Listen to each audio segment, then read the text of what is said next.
All right. Good morning, everyone.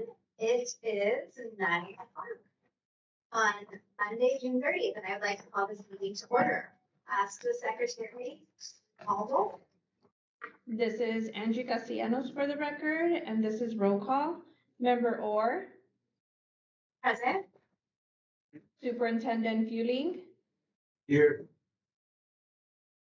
Member Walker, absent, and Member Dawson Owens. Here. Madam Chair, you have quorum. I would like to note for the record that we're also joined by Superintendent Rivera, Deputy Superintendent Peterson in the room. We have a lot of people in the room, and Deputy Attorney General Greg Ott. We would like to acknowledge the indigenous peoples whose traditional homeland we are presenting from and where people are joining us from. That is now the state of Nevada.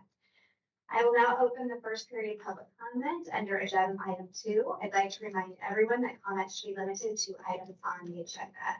Please ensure that you fill out a comment card, turn the microphone on, and state your name for the record. Additionally, please note that items categorized as future agenda requests are not included in this public comment period. We will begin with public comment from Carson City, which we do not see anyone here. Are there any comments in Las Vegas? We do. We have one public comment here in Las Vegas, Amanda Morgan. All right, good morning. My name is Amanda Morgan. I'm the Executive Director of Educate Nevada Now. At risk is an issue ENN has been very invested in. Wanted to say I really appreciate the discussion at the last at-risk subcommittee meeting. I just had a few thoughts to share as you develop a new definition. Much of this was already mentioned by members and the department at the last meeting. First, I agreed with the comments regarding getting the definition right, even if that might mean expanding eligibility. There was some concern that the next legislative session, the weight itself would be reduced in an effort to include more students. Like per pupil funding, it's important to get it right and set that target for the legislature, even if that target isn't met right away. And the way to address the potential dilution of funds is by simply giving districts some flexibility. This wouldn't make funds categorical. Weights are still calculated at the state level and distributed to districts, but the districts could have some reasonable flexibility in allocating those funds to schools just to maintain programs and services as the state grows into fully funding the weight. And this is basically how the weights operated in the first couple of years of the PCFP as it was onboarded. And just for reference, it's really common in other states. You can look at New York, Michigan, Illinois, New Jersey, several other states. Their weights operate under this way.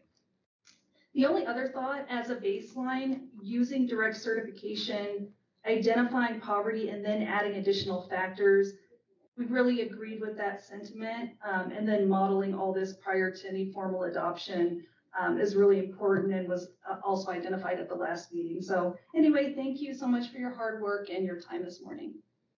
Thank you. And do we have any public comment online? We have no public comment submitted online at this moment. This concludes public comment period number 1. May I have a motion to approve the use of a flexible agenda allowing you to take items out of order if necessary? Have a second? Second. Great, thank you. Motion passes. Or does anyone oppose? Sorry, there's only 3 of us, so. Okay, motion passes. Thank you. Okay, so we are now on to item 4, the review of the requested data on potential at-risk student indicators. And this came up from our last meeting. So the subcommittee will review data that's presented by the department, examining the correlation between academic proficiency and specific student populations, including students who qualify for direct certification due to TANF, SNAP, or Medicaid, students identified as homeless or in foster care, students with multiple day suspensions or expulsions, and students not meeting grade level proficiency in PLA and math, grades 3 through 8, as well as credit deficient students who have dropped out as analyzed retrospectively. The subcommittee may take action to prioritize these indicators later. Oh, yeah. You just give it a little bit, Chair or members of the subcommittee, Steve Canavero, and, so from the last, subcommittee meeting, we took down the requested, the data request. Really grateful for the team in Adam for, prioritizing it as an executive, data request. As you all likely know, we've got lots of people asking us for data. And so, we do have a lane though for the executive team to put our request at the top of the pile. And so we're grateful for you all, and it looks like Guinness is also joining online as well.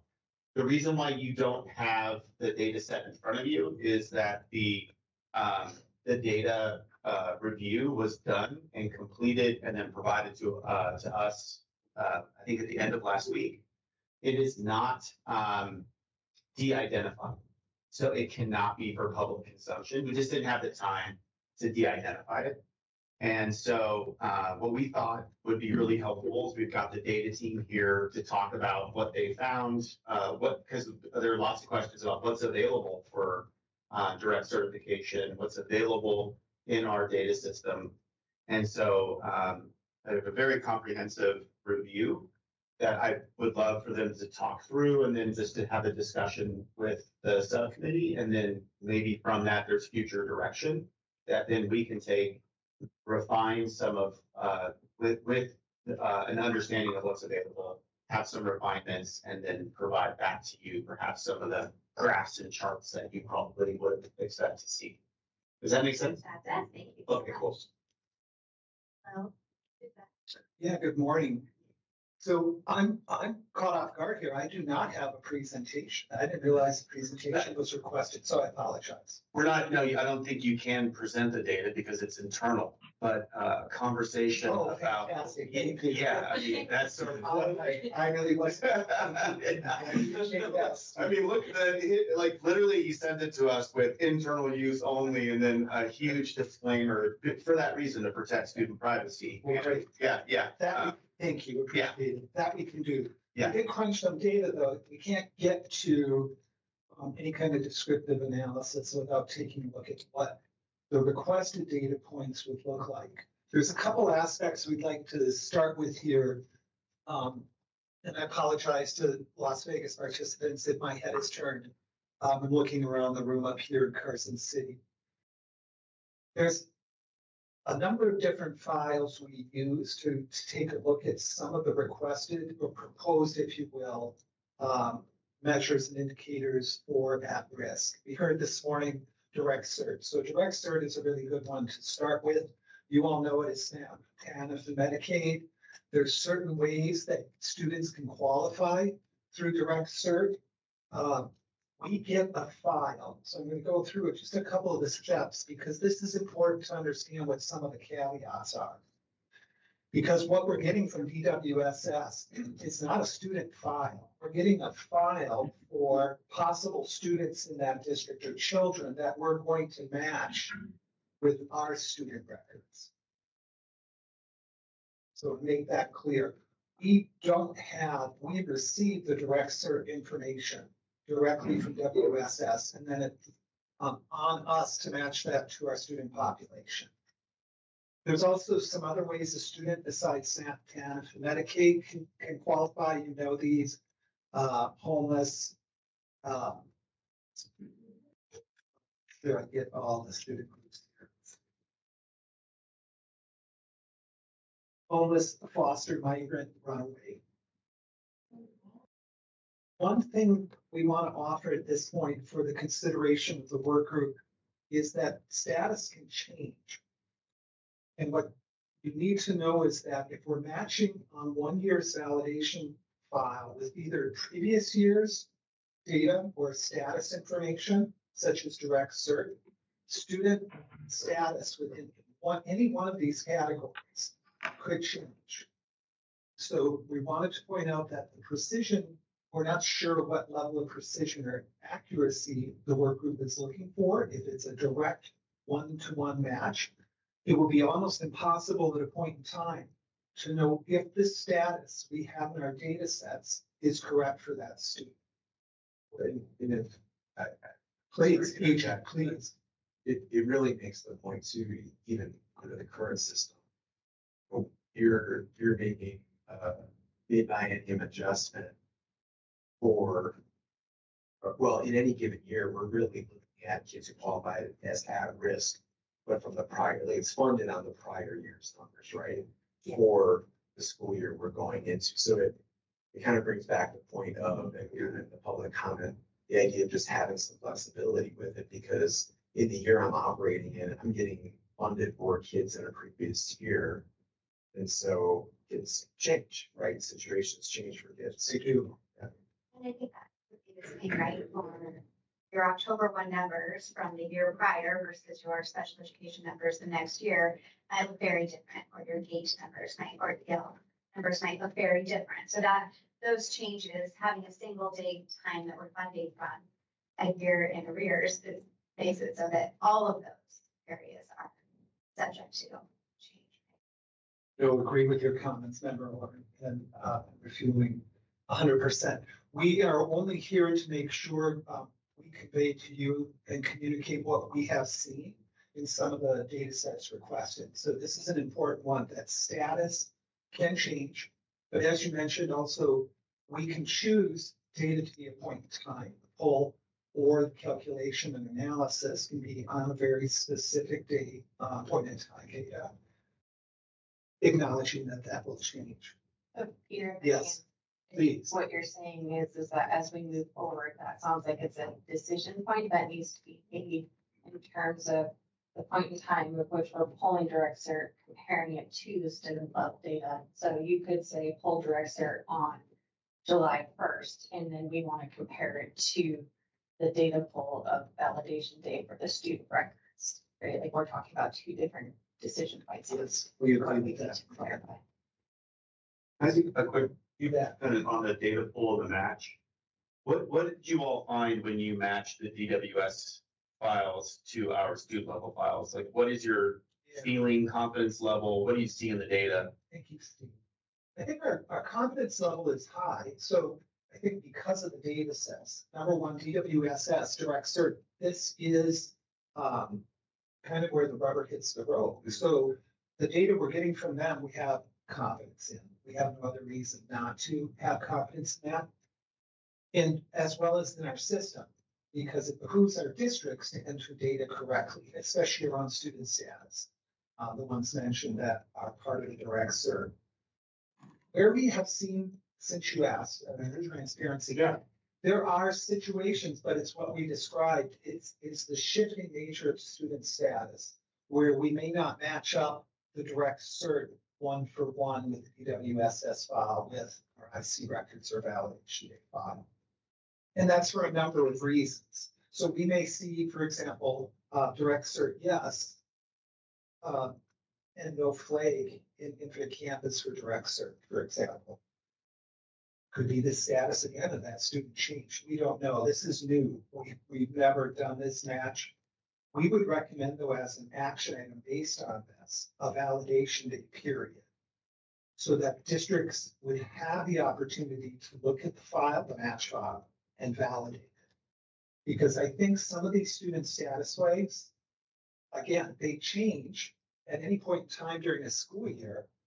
And it could be that for any amount of time, that flag is not updated in the student information system. And so this, I think, again, with our processes, some of you know our processes. When I say validate, this is the opportunity for districts to review a file very meticulously and correct any errors they see and provide it back to the department. We do this for the Nevada School Performance Framework. We do this through the Nevada Report Card as well. I do have a quick question about that. So the department receives the information from DWSS. Do the districts also receive that same information? Oh, great Because question. they're putting the flags in, or right, don't the districts flag the students? Stop. The districts are flagging for homeless, migrant, runaway, and foster in the system. That's a great question, member. I don't know. I can find out. I just don't know. Because I think it. That's a DWS. Monthly. But I don't know how up to date that information is for schools and districts, and so that might be. Yeah. To know in order to choose a validation period and go that route, right? Like how often is it updated, how, when, and if school districts see that, and I don't know. I think it's required 5 times a year. But I know we do it monthly. Because you can do it as often as you like. There's a limitation on it, but yeah, as far as how getting into the system itself and how it flags, I don't know that exact process. And we really don't work with DWSS information. So you both in the district likely have more experience or inside knowledge on this than we do. We can look into this though.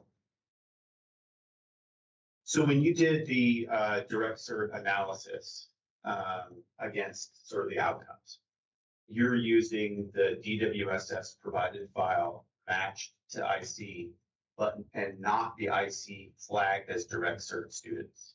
Is that right? Yeah, Okay. well, we're actually looking at all of the status flags, including the individual categories for direct cert. Because the goal is to get a one-to-one match. So if there's one on if there's a student on the TWSS file, and it's not flagged in Infinite Canvas, in this situation, this would be caught during validation by the district. You would be seeing what we see in Infinite Canvas. So okay, that's why we think, Steve and everyone, validation would be crucial and critical in this process, especially at the point in time. And then approximately what percentage or exactly what percentage of students in the state are direct certified? Okay, I'm going to defer Guinness by chance. I'm going to talk slowly in case you don't have the file to data file. Yeah, soft shoe a little bit. Yeah. Good So morning, Guinness- everyone. Yeah, everyone, Dr. Guinness Kaplan, who is our education program supervisor over the Accountability Office. Guinness, the question came from member or chair or approximate with what we ran, what number statewide, just a state level, not by district, did we come up with for direct cert? Thanks, Peter. So looking at the file, currently in the file, I do not have the total percentage of directly certified. I just need a couple of minutes to calculate it. What I have is, I have the individual percentages of each directly certified categories. So if you can give me just a couple of minutes, I'll be happy to compute that value. Please, is everyone? Thank you so Yeah. much. She has them by Yeah. very specific row, yeah. My call that it's probably around 50%. So you tend to be similar to Washington and Clark in some ways. I'm sure they're probably a little bit higher, so they're gonna that average much more than we will. And at Dawson Owens, is she able to share those by the categories as well?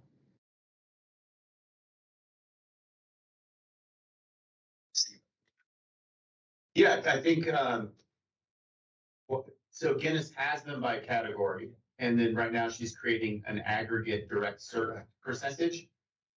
When she's done doing the aggregate direct cert, then we can run through the categories as well at the state Right. level. Yeah. Great. Yep. Thank you.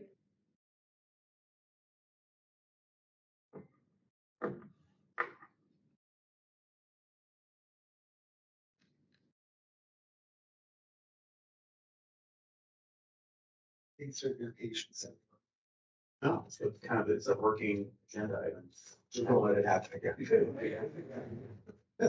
Maybe I have a question while we're waiting. Yeah. The file that you get from DWSS, that's all kids in the state, not just those that are enrolled in public schools. So I believe it's enrolled in public schools, so it's. So they're able to kind of sort that and take the kids. Direct cert kids within the state. And do you guys match on name, or is there a unique identifier somewhere in the system for We age? match on, I think I'd have to ask the team who did the match. Mhm. So we use traditionally in education matches, SUID, state unique ID. You all know this from the Canvas. But even with that, first and last can be the same. So, and student movement can sometimes create some anomalies in SUID, as much as we'd like to think it's like a social security number. We hope no one has a duplicate of ours. The SUID, there's certain scenarios, and it's mainly has to do with student transiency, and then a district going in and trying to uniquely identify a student who has already been uniquely identified. So there's always data, all of those kinds of things that pop up. I'm gonna be honest, I haven't looked at the DWSS file. Now I want to take a look at it. Because we do need to make sure too that it's in alignment with the eligible E codes too, Correct. or AE, Yes. Q12, full time, all of those pieces. Correct.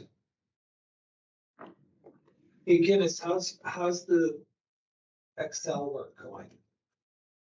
I'm ready. Fantastic, of course.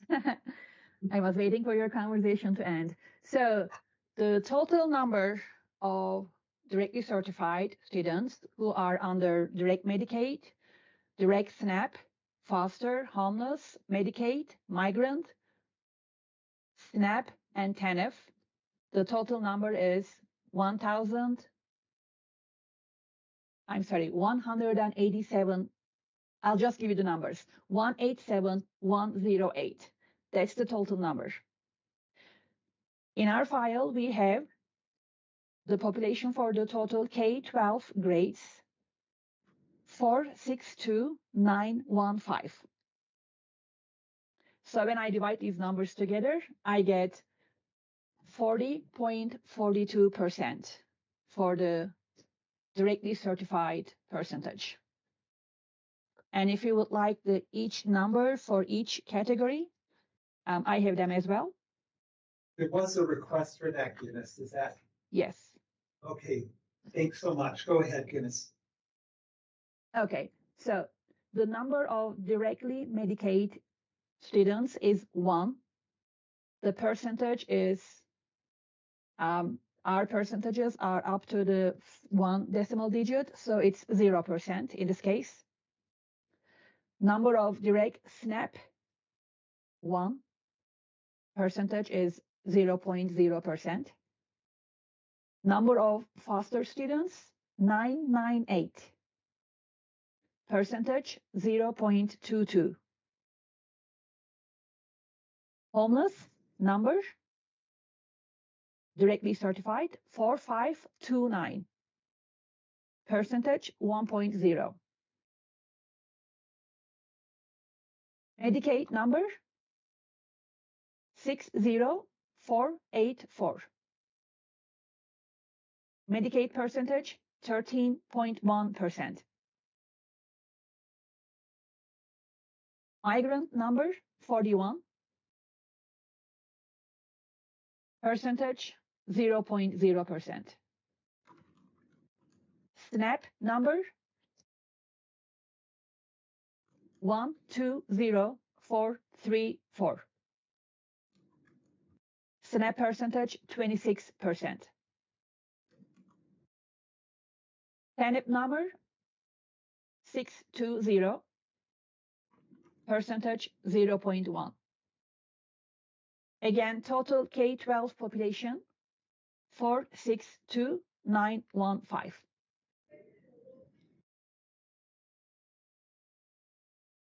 Dr. Kaplan, would you mind repeating the first two that you said were at 0? There was 1 student each. Yes, Medicaid and SNAP categories have 1 student each. Their percentages in the file shows as 0.0%. Because we kept everything up to 1 decimal digit. And then how are those categories different than Medicaid at 60,484 students, 13.1%, SNAP at 26%? How are those two different ways of categorizing students? According to the validation day data set, yes. So how we got these numbers is we looked at the school year 24-25 validation day file, and we have a direct certification column there. And for each student, we have the information what category of direct certification they belong to. So when we apply a pivot table and filter out the grade levels of adult education and PK, these are the numbers we get. Annette Dawson Owens, are you able to pull out how many K through 8 students there are? With this current file that we provided to Dr. Canavero, we do not have the grade level breakdown. Okay. The reason for that is it wasn't in the original request that way. Thank you.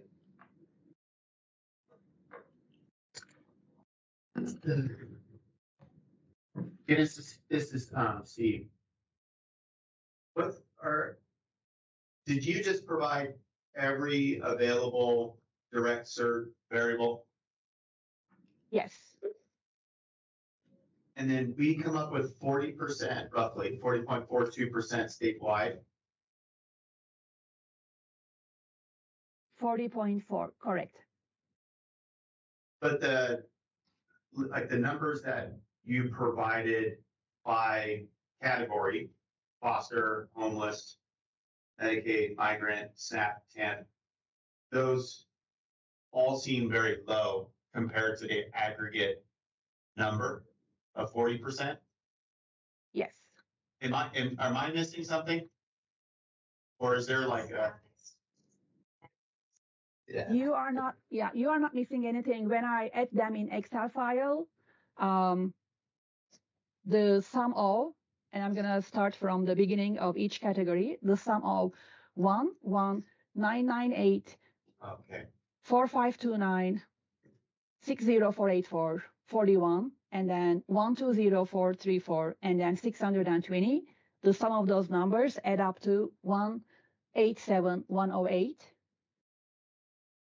Got it. And when we divide that number by the total K-12 population, which is 462,915, the ratio, the percentage is 40.4%. Thank you. Sorry. You're welcome. It's all right.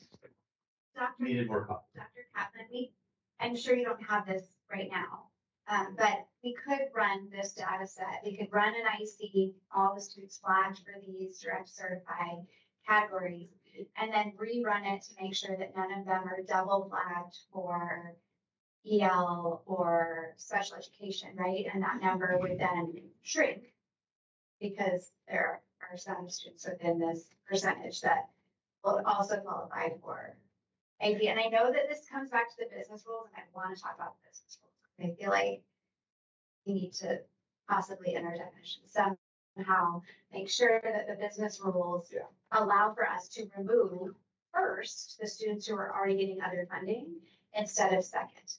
I don't know if that's possible, but it just makes like having so many students this past year double qualify, and so our percentage of at-risk looks like it went down in the system because so many of those students double qualified. I think the business rules need to shift if possible. But it is possible then to pull out the students who had another flag that would earn them greater funding. Stephen, Chairperson, or we did this years ago with 178. There was an order of operation, right? Mhm. Not EL, not IEP. So you can certainly do that. Wonder, I mean, that would be a very interesting percentage to know, right? Like, as we talk further about quintile versus percentage and things like that. And I think we can also probably pull the last few years of data to see if that percentage remains fairly stable within a range of students who would qualify for direct certified, but all out. Talking Peter's love language. Business rules. This is Business rules. Business rules. I'm all over that. Can you, you also did the aggregate sort of direct serve, but then you looked at academic performance as well. Like, do you guys have just some high level kind of share outs about sort of what you found or what you saw there? I think that just, if it's okay, yeah. Yeah, I think I want to start, and Guinness, if you have anything to add, please feel free. One of the things about assessment is similar to some of the other caveats we were mentioning about direct cert is students transitioning across schools, across districts, status changing, students not taking a test. This happens. And so when we try to match or tie a student record with achievement results have to be there for that record to be used. So that's a big caveat. The good news is Nevada is committed to understanding what's going on with student achievement and has always focused on assessment to the extent possible, assessing every student and reporting every student's achievement for that school year. That's the good news. But when we're sensitive to this being a PCFP or a funding conversation, that every student really needs to be captured in this for a decision to be made on whether, again, once we apply business rules, they qualify in the analysis. Another one, a big caveat is math growth. So you all know this as our B/3 assessment for K3. You know, this has been a low stakes, so to speak, assessment simply because it's not an accountability assessment. And because it's not to say it's low stakes, what it's attempting to do, which is to inform reading remediation in those important grade levels. But because of that, we've never validated it. So again, I'm going to mention a key component to this would be making sure that the data is reviewed by districts and signed off. Quite frankly, I'm not sure what the map data looks like. Again, I point to our district partners here. You probably have a lot more insight into that than we do. So we wanted to know. Type of assessment too. Totally different. Yeah, but it's what we have for that grade level. Right. So, so I'm going to stop there on the achievement data. Guinness, do you have any comments or insight you want to share on what we saw when we matched student records to their achievement data? Yeah, so I'll be happy to provide some percentages if you'd like to hear. We have MAP, ELA SBAC, ELA ACT, MAT SBAC, and MAT ACT percentages for each direct certification category. There's going to be a lot of percentages, but if there's any specific category or any specific assessment out of MAP, SBAC, and ACT, I'll be happy to provide you some numbers. Do you think it makes sense to hit SNAP and Medicaid just because they're the largest percentage? Yeah. Okay. And then maybe do SNAP and Medicaid against SBAC math, SBAC ELA, just to start with, and then we can go from there. Okay, copy that. SBAC math. Starting with. Okay, so SBAC, math, direct Medicaid. We looked at the non-proficiency numbers, and now we computed the non-proficiency rate. So direct Medicaid, number of non-proficient students in SBAC math statewide is 1. What about the other category? The larger one, yeah.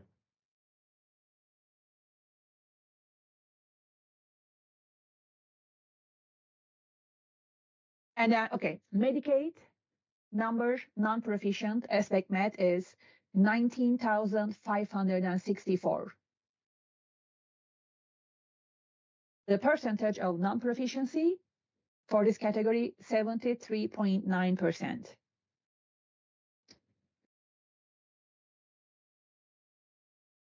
Just get clarification. So You're saying in the, This is aspect, so it's for the grade levels applicable to aspect. So 3 through 8. right, Thank you. And then SNAP.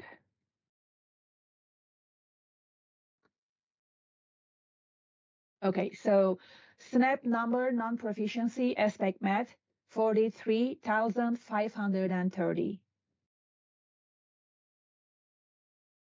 Percentage is 82.5%.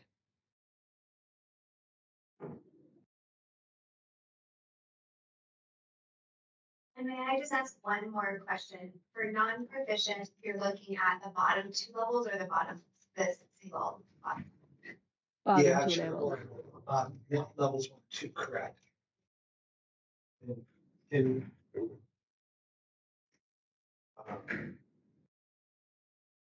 Okay, you ready for the ELA? Sorry, was it a question for me? yeah, 1 minute, Guinness. we yeah, have- sorry. So let's just say for SNAP, we're saying 82.5 are not proficient. What is the statewide number then? Like just as a comparison. So Okay. like what, Oh, off the top of my head, come on, you know better. I can run it out of order. I'm not proficient.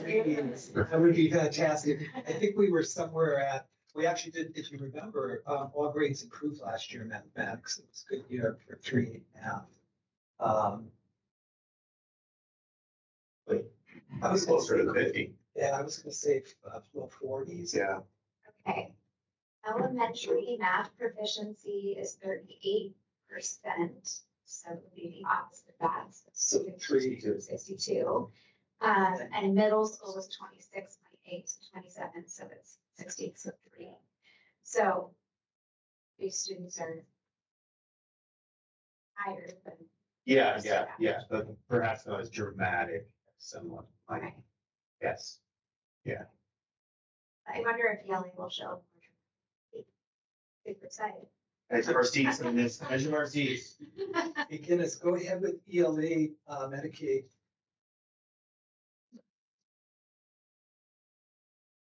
ELA.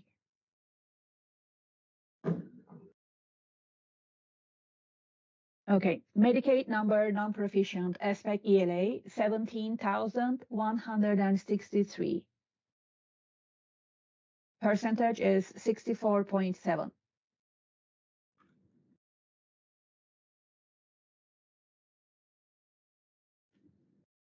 SNAP number non-proficient 39,357. Percentage 74.5.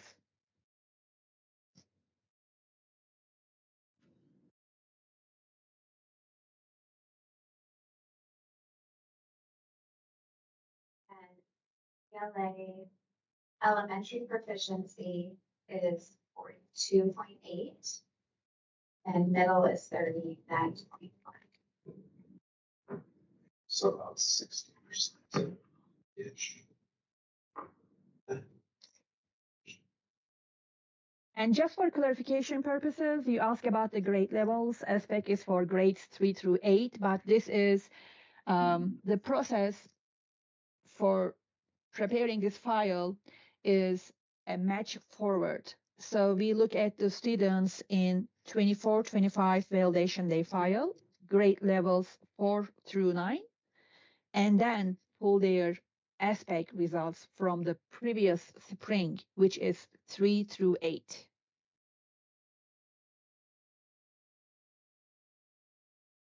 So, and just to clarify, the SNAP kiddos qualifying for SNAP or qualifying for Medicaid, they are mutually exclusive, right? They're not over. Yeah, that's identified in the Right. Yeah. Not, there should be no duplicative identification. So you can't get SNAP like food benefits when you also get Medicaid. Oh, I don't know about the benefits, I'm sorry. Well, I'm just thinking of the match in the file and the data, but I don't know. I feel like, I wonder if we can run it by, I wonder if some of those students are duplicated. Well, hinting at what did we get from DWSS in terms of individual identification of students? And would the data we were provided have potential for us to identify students in more than one category? So that's a great question, Peter, but I'm not able to answer that because my office is not involved in that file receive and working on that file. This whole data file we provided to leadership comes from directly from the validation day final file, and then we use the assessment files. But the question was, if I heard it correctly, if a student in these numbers I provided, let's say Medicaid, does it mean that that student is also SNAP? The answer to that, based on this file, is no. So again, if a student is in the Medicaid category, that student is not in the SNAP category. Thank you, Kenneth. That makes me that there is overlap like in the real world, but or on DWSS's side, that it's like what's the initial flag, and that's how they capture it here, but they may actually qualify. Or but it's like it doesn't matter once you got them on your drive certified, so maybe they don't capture the rest of it. But I do think that the districts put in the information on homeless students. And so homeless students would probably receive SNAP and Medicaid, right? Some of them, but most, right? So you become direct certified by your school for being homeless, but then this file comes from the federal government. You know what I mean? Like that, there could be duplicative students. Yes, you can get that, right? Yeah, You can look at unduplicated counts, what you're looking for is, yeah. Okay. Appreciate all this. What happens when we look at MAP A3?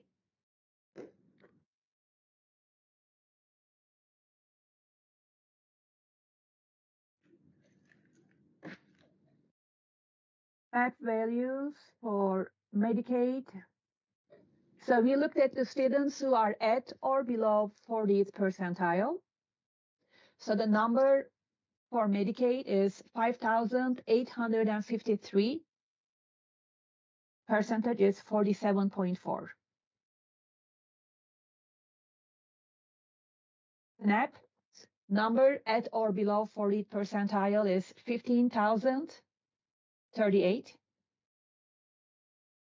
Percentage is 55.3. But not all districts take MAP. We don't have that data. Correct. This is statewide. Kenneth, the question here, I'm going to clarify, was what does the state assess in K3? And Chairwoman Orr, correct. It's just the MAP growth reading. Right, and so not all schools pay to take MAP. Correct. So it's not a complete data set. We don't have it for this grade level, correct. For K3, okay, Just for ELA. just for ELA, so I'm gonna Yeah. like get rid of that one because it's not, like, we don't have everybody. Okay. So then, I think you could argue it gives you a fair. percentage is probably, yeah. And it gives you new grade levels that you wouldn't otherwise have. Right, If you do if you do a definition that's direct cert, that is also academically at risk. Then it gives you at least a K 1, 2. Because then you got third grade with things. Yeah, because SBAC's not capturing experience flow. Correct, yeah.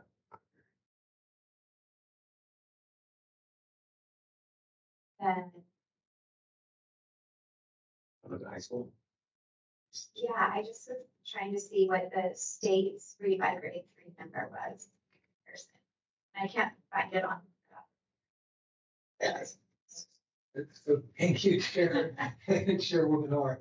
So as I mentioned, the stakes of the assessment are the reason we haven't been involved with the data over the years. And putting it at the state level, it's been, I would say, appropriately used in what it was designed to do, inform remediation in real time in a classroom. However, that may be changing. And that is something we do have that we could talk about internally, see on how to proceed with map data. It isn't that in each individual schools it's in their report card. So like ABC accountability. the Or- K-3 map, Mhm. the Read My Grade 3 proficiency is included in each school's report card. So we have it, and we do have it by school, and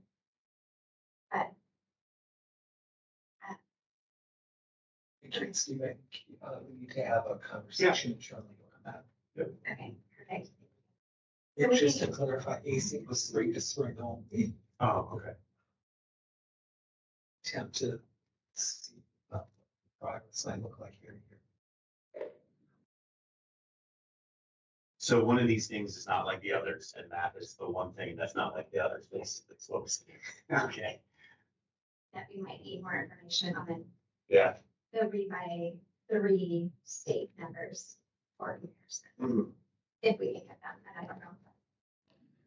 All right, and then, so for ACT, and this is every junior in the state, we're required to take this test. That is correct. It's a condition of graduation to participate on the ACT. Guinness, do we have ACT available? Yes, sir, we do. ELA ACT for Medicaid. Number is 2,654. Percentage 63.4.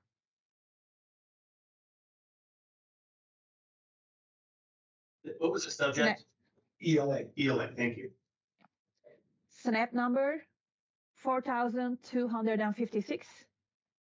Percentage is 72.6. ACT MAT. Medicaid number is 3,771. Percentage is 88.2. SNAP number 5,634. Percentage 92.6.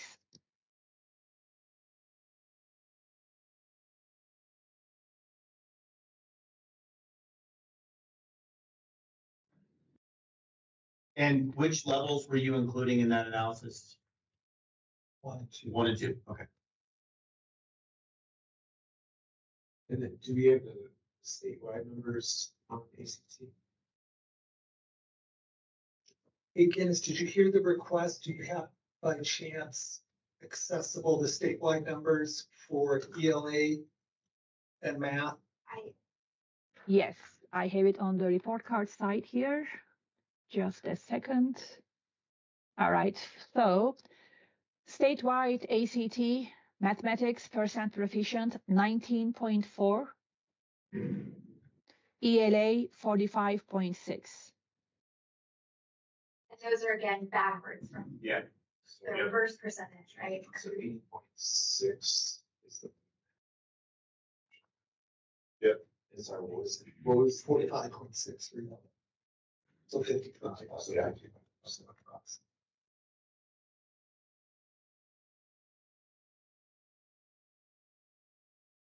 It's really the ACT map again. Sounds like a big number, but statewide number is rather high as well. So.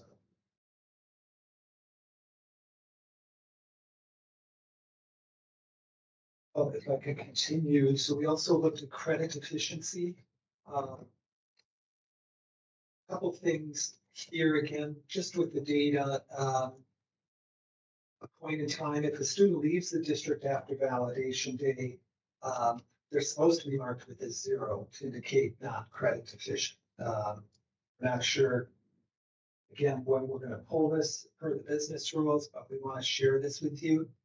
students who transfer mid-year should appear as non-credit deficient regardless of what their status was at their new school or district. And another, the last one, credit deficiency, students who transfer into the state or were simply not enrolled, a validation date won't appear. So transfer ins are out. So how is it collected? I think is important. At the end of the year, districts receive a list of students from the validation date file.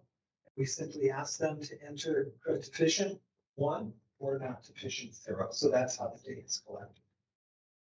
So Guinness, do you have, I'll pause there. Any questions?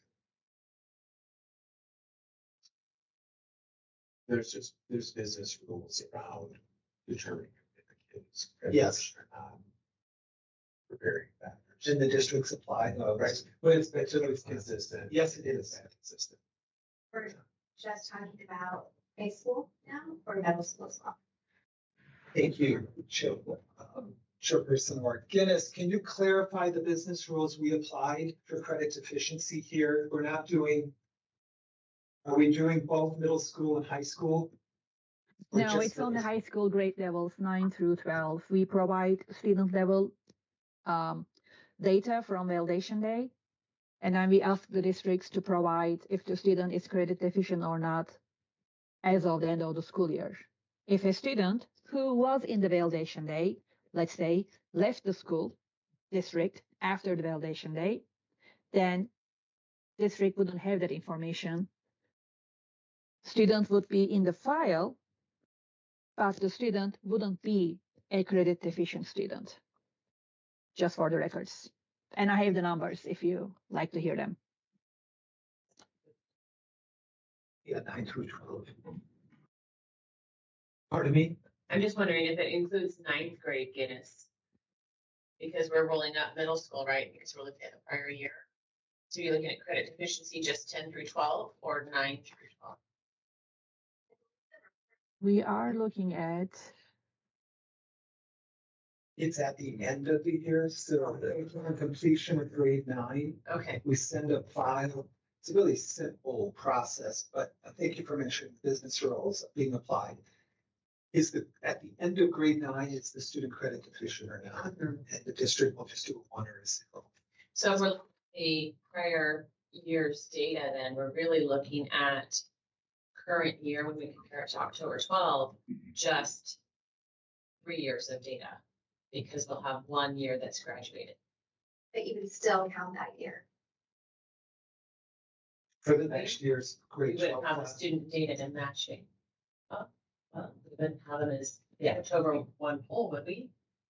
So we're talking about, correct me if I'm wrong, and Guinness, if you're hearing this differently, we're talking about, so grade 9, 10, 11, 12. If we're pulling at the end of the year and that's informing the following year, if I heard you correctly, Melissa, is what happens to grade 12? Correct. Because the students are leaving, but that would inform, correct me if I'm wrong, next year's grade 12. Well, and I But we think wouldn't match against. it wouldn't match, correct. But But we're matching on the October file. right, I mean, I think it's like any of these, Oh, I see what you're saying. right? Thank you for your Right, patience. it's always like gonna be the year after. It's not gonna- But we're still only Because matching. kids, it's the years. kids are moving between that's Medicaid, year to year.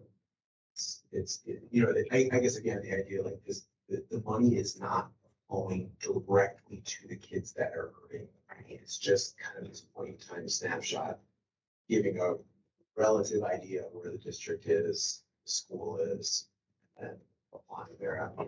Correct.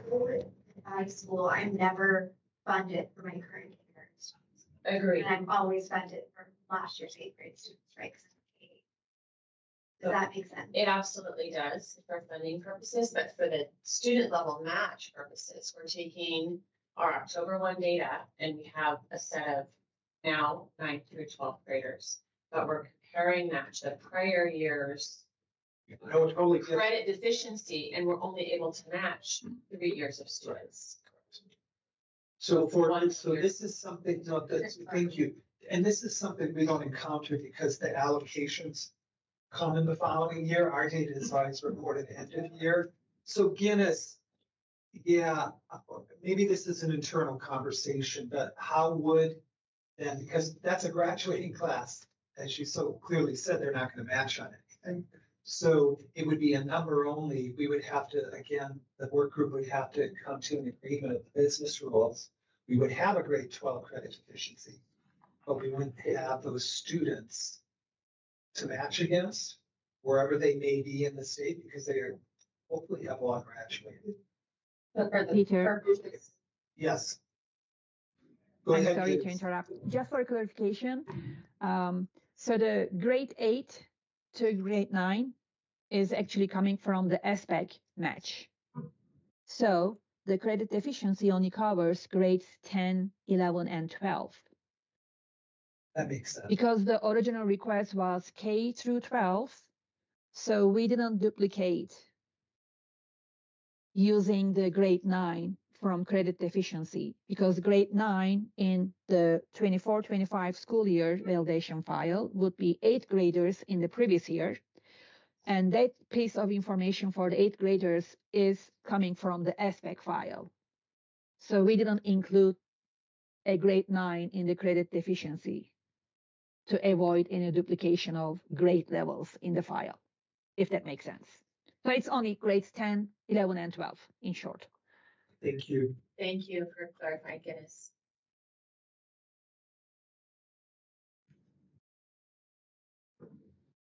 All right, Guinness numbers, serum percentages.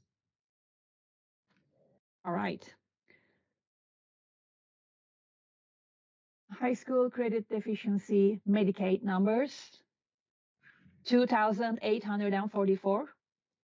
Percentage is 20.1%. SNAP numbers, 7,042. Percentage is 31.3. And this is the percentage of students who are credit deficient. Correct. Okay.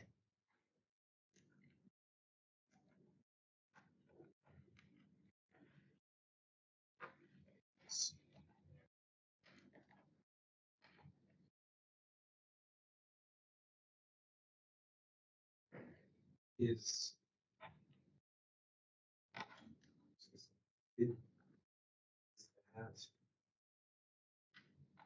But. Yeah. Sorry. Getting, in my mind, I'm thinking of. So we're saying that we're not looking at if they are proficient or not. That's not the point. The point is, are they credit deficient or not as another indicator of assistance.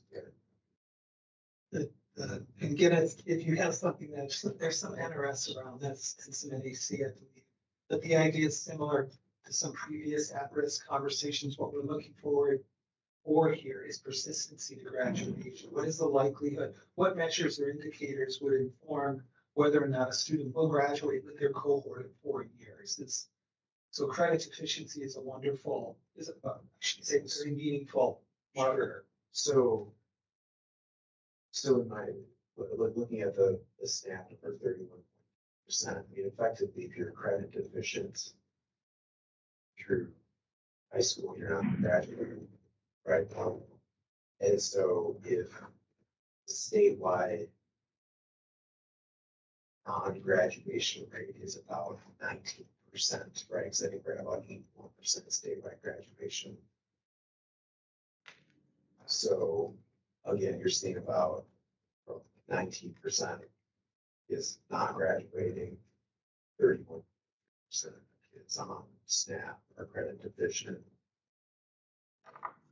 That's well above the statewide average of it's not graduating. Like I'm trying to make sense of how They that. probably make up more. And Guinness and Peter, Greg, I don't remember reading because we didn't ask. I don't think I asked for it, the grad rate against. We didn't. Okay, yeah, all right, because that would help answer your question. I think, yeah, 4-year, 5-year grad rate for these two populations. I think one thing you really this is across all grades for the Are we saying grad scores and the at-risk or graduation? I think graduation rate, Okay. yeah. Yeah, so graduation rate is respective of 12.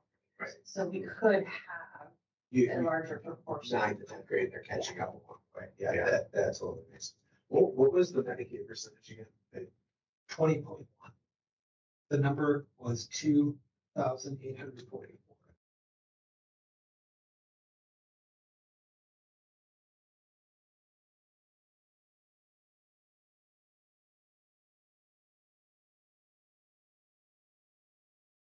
And just so I'm going back to these, each row could be duplicated, right? A student could both count as non-proficient for Medicaid and non-proficient for SNAP. We just don't know yet if they are or are not. So yeah, so there's a little bit of the next level of analysis that's likely needs to be done here, but I have a feeling there's not. you think they're one or the other? I just gotta believe for the purposes of how they would have to track this. Yeah. They would have to just have more. Does anybody want to take the other side of that? Okay, Might as well. all right. Chris. Some record. Yeah. But I think what you're saying is that the numbers together or aligning more to what you initially believed would be direct cert numbers, right?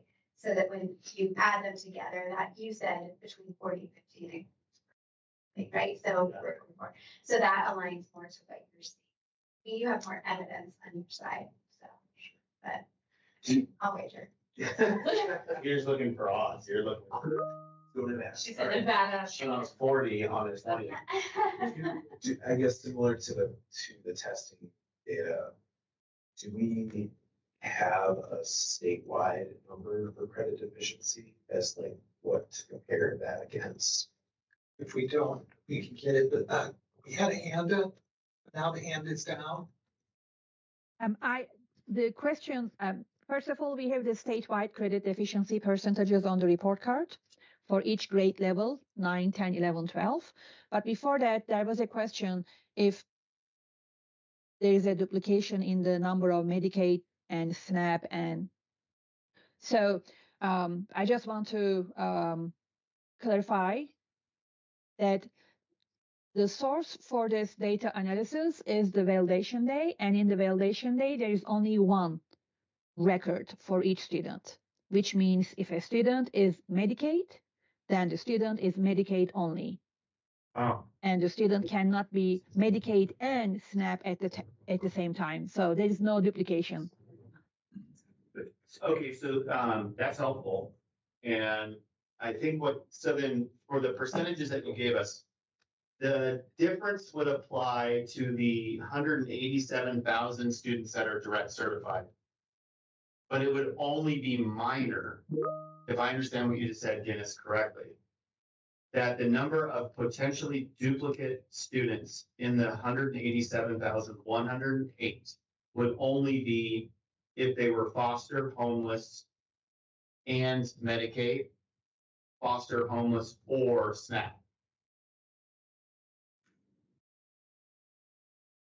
Is that correct? Am I hearing you correctly? Could you repeat that question, please, Dr. Canavero? Yeah, so just from my understanding, the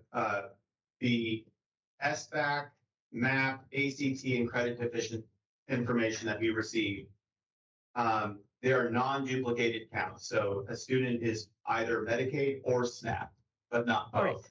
Qualifies both. Correct. Okay. Correct. And then I was interpreting that when you gave us the full direct certification number of 187,108. That similarly did not duplicate. It was either a student was flagged as Medicaid or flagged as SNAP, our two Correct. largest percentages. But the only potential duplicate counts in that 187 would be foster homeless, Medicaid, foster homeless, or SNAP. You know, you see, I'm like there. It's a small. The 187 is actually probably pretty close. Because the only potential duplication, again, is what, as I would understand, would be under the other, the foster, the homeless, or the migrant. Correct. Okay. Yeah, and it's separate from the DWSS file, which is and then the matching against the, data, the validation data, which is either or Medicaid staff. So the majority of the 187 is a non-duplicated number. Like, that's not gonna move as much as I thought it might if AJ was wrong and you were right. Yeah. Can I ask a question? No. Nobody wants to hear from the lawyer. When I looked at the numbers that Guinness gave originally with all of them, I thought they added to 187, 108. So they're all not duplicative. Oh, you added the rows. I didn't add the numbers, got it. So those are all. Some are. So it's likely that students who are marked as homeless by the school receive benefits. Yeah. So those students are Not in here though, right? in there because they're pulled from two different files. One is pulled from C and the other is DWS. We'll verify this. Oh, I think we should do this pretty quickly and have it to the work by tomorrow.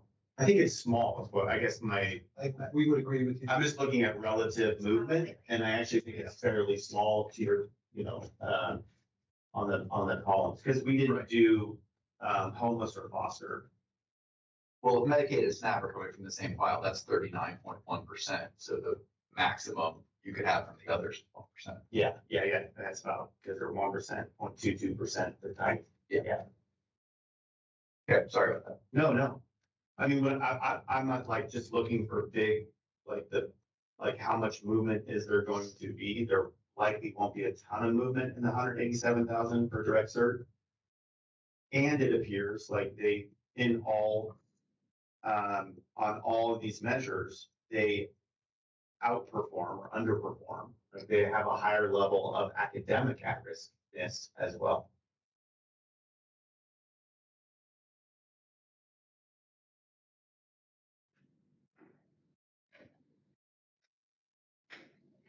Do know that some of the Medicaid numbers would likely be duplicative of our special education population, as some students with certain disabilities automatically qualify, right? Even if their family doesn't qualify. Yeah. They, Important question. so like we do know that there will be students to pull out. Were there any other data points that you felt were important to share or interesting? Thank you for that question. That's it. That's what we ran. We thank the worker for the opportunity. This was somewhat new to us. We don't work in this territory traditionally. If there's the possibility to add a footnote to what we saw, considering we're trying to identify students at risk, and I think some of the numbers here, especially the percentages, speak to what's going on, perhaps provide information into using direct cert. Chronic absenteeism. It's a very good indicator of persistency to graduation as well. We see data outside of Nevada support that. That's a whole other conversation. We realize we're bringing this to the work group. That's part of our insight. And we appreciate the time to join today and answer questions. Thank you. Would you both be willing to stick around for the next agenda item as well? Sure, I just want them to listen. that. I think it's helpful just to have your background.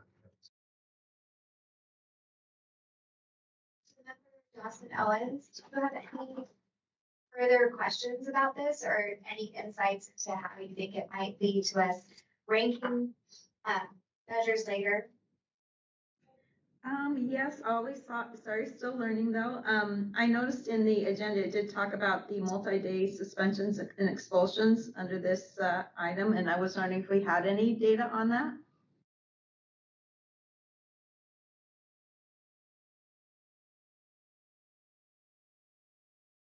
You guys did have some discipline data in there, I think. I remember reading. Yeah, Candace, can you refresh my memory? For everyone's memory, did we bring in discipline data on this? No, we did not. We do not have student level discipline data, so we cannot make a match at this time. Is that, just to clarify for the work group, Guinness, we don't have student level discipline data because that's not the level of discipline data the department collects and reports, correct? Yes, in a way. So What's required for us to report can be collected at the school level. So that's been the practice accountability office has been using for the past several years. Thank you so much. So Adam doesn't have that information from the schools on students who've been suspended for 3 or more days or expelled. That information is available. We don't report that. Okay. So there's a distinction here. And as you heard, we reported school level complies. There are perhaps other offices that use student level data within the department. You know, I think both of you in the district and your student information system was collected. Right. And so all of that's collected with the appropriate codes. And that is at the student level, so it could be compared to other flags, right? So you could compare a student who's had a 3-day suspension or more of those, or social media. With students who have flag or direct cert. Or, Yeah, we'd like to look into that to Okay. make sure we give you correct information the first time. yeah, that'd be. Thank you. And Member Orr, Dustin Owens again, just from looking at the data, it seems to me when you're talking about priorities, are food deficient, right? Our students in SNAP are the least proficient. I mean, that's pretty obvious there. And again, the correlation between those individuals on SNAP and those on Medicaid, I think is would be interesting to look at, as well as also looking at some of the credit deficiencies. And I know we talked about going the K through 8 band and maybe looking at this data also through the K through 8 band and comparing it to the K through 12 band in the future might be helpful. Thank you. And to clarify, that's because of our previous conversation about early intervention versus all students. Yeah. Is that, Yes. Yes, and looking at the grad rate, right, compared in some of these different areas in the credit deficiency that, there might be other ways to support that and that are happening as well. So just still looking, it'll be good when we have the full data without the, if we get that without people's names so we can review that eventually. And thank you. I know it's a lot of work to pull.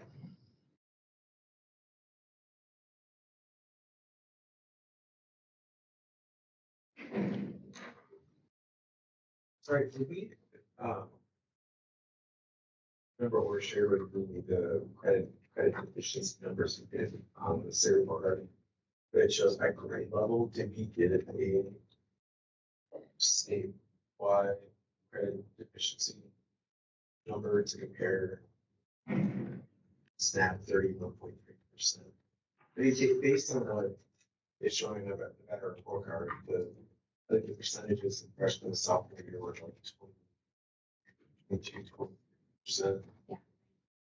right, one for freshman, 20.8 for 10th grade, 19.3 for 11th grade, and 11.5 for 12th grade. 12th graders are the least credit deficient. They've made up credits by grade. In order to see that. But it's interesting that there's 11.5% of 12th graders that are non-proficient and yet our graduation rate is lower. Statewide? What are the reasons why you're not graduating? 11th and 12th grade, did you not show up in the 11%? Dropouts are a different category than non-graduates.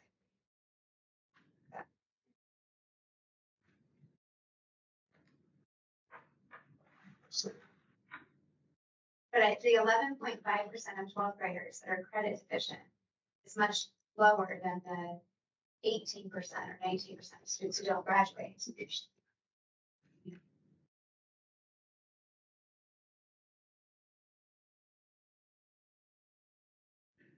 So am I correct, maybe just a punch list of follow-ups for us? The 187,000, so we want to know the sort of duplicate or non-duplicated counts within the 187. We are also interested, or the subcommittee's interested in knowing of the 187,000 students, how many qualify for IEP or as ELL? Because that will give you the beginnings of the logic for business rules. I also heard grade bands relative to early, like some of these data around grade bands. And I'm assuming that the grade bands you're talking about are elementary to, yeah, at this level, elementary, middle, and high. Is that accurate? Member Owens, is that what you were referencing when you said grade bands? Yes, and with our next item, we talked about the K through 8. So, but I think it'd be great to have it broken up into all three, even better data. Okay. And then I also heard a question about grad rate, like 4 or 5 year grad rate, and the influence that being direct certified or Medicaid or SNAP eligible had on grad rate. Okay. First point about ism is would be a really interesting to go down. I always worry about incentivizing something negative that schools can have some control over with funding, right? So that if you fund chronically absent students, are you as motivated to decrease chronic absenteeism? It is a perverse incentive. So I do have that concern, but I do think it's also interesting, and as Peter said, definitely would align to the lack of ability to graduate. So.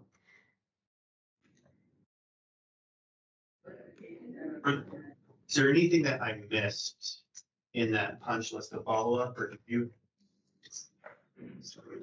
Is this one? We're gonna verify. Okay, we'll look at. The code, so we can share with the subcommittee exactly what's in IC and. And just to clarify, when you're looking at IC, I do think it becomes important to have like multi-day suspensions be different than those.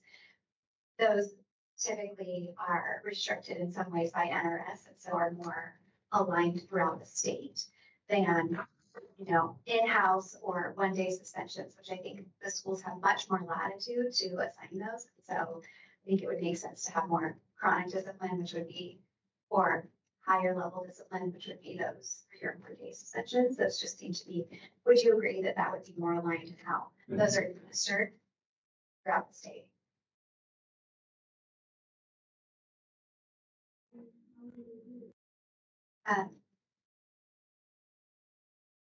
Right. So I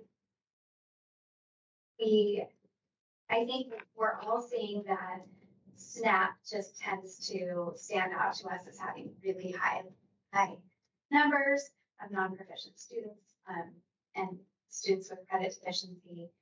So I think that's definitely something that we'll want to keep our eyes on, and it does make sense also, and is something, a great talking point to the public, that students who are food insecure, which is SNAP, right, would tend to deserve average funding. I mean, I think that makes a lot of sense. So, I would say just in general, the direct certification seems to make sense. There's just telling numbers between the SNAP and Medicaid that shows some significant differences.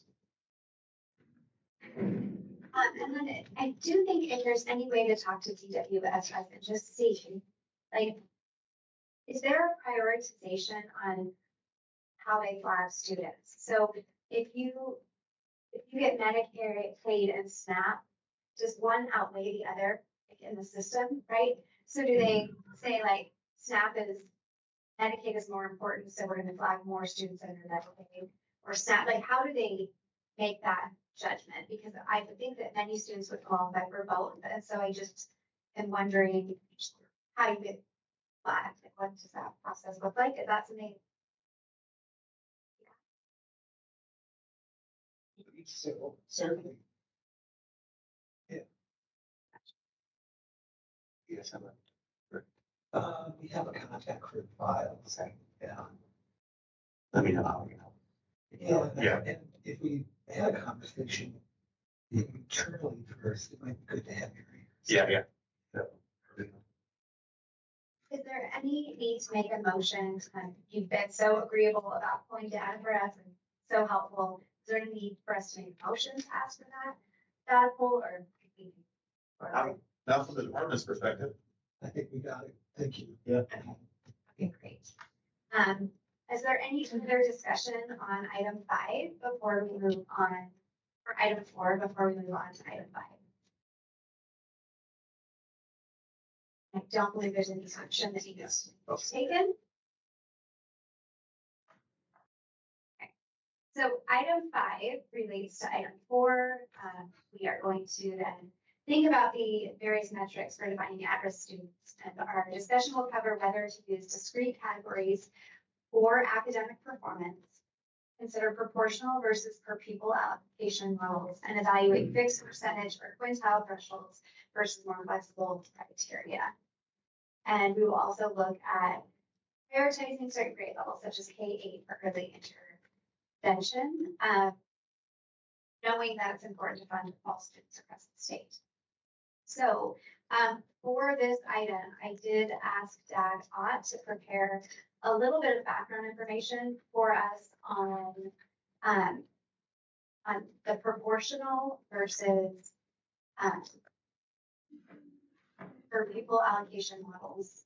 And then we also still had, I believe, a question outstanding about exactly what the legislature did with quintile versus percentage, and if that was something within the state board's purview or for this coming year, the year after this, or if that was something that we were still awaiting more guidance on, because it seemed murky, like there was some murky language.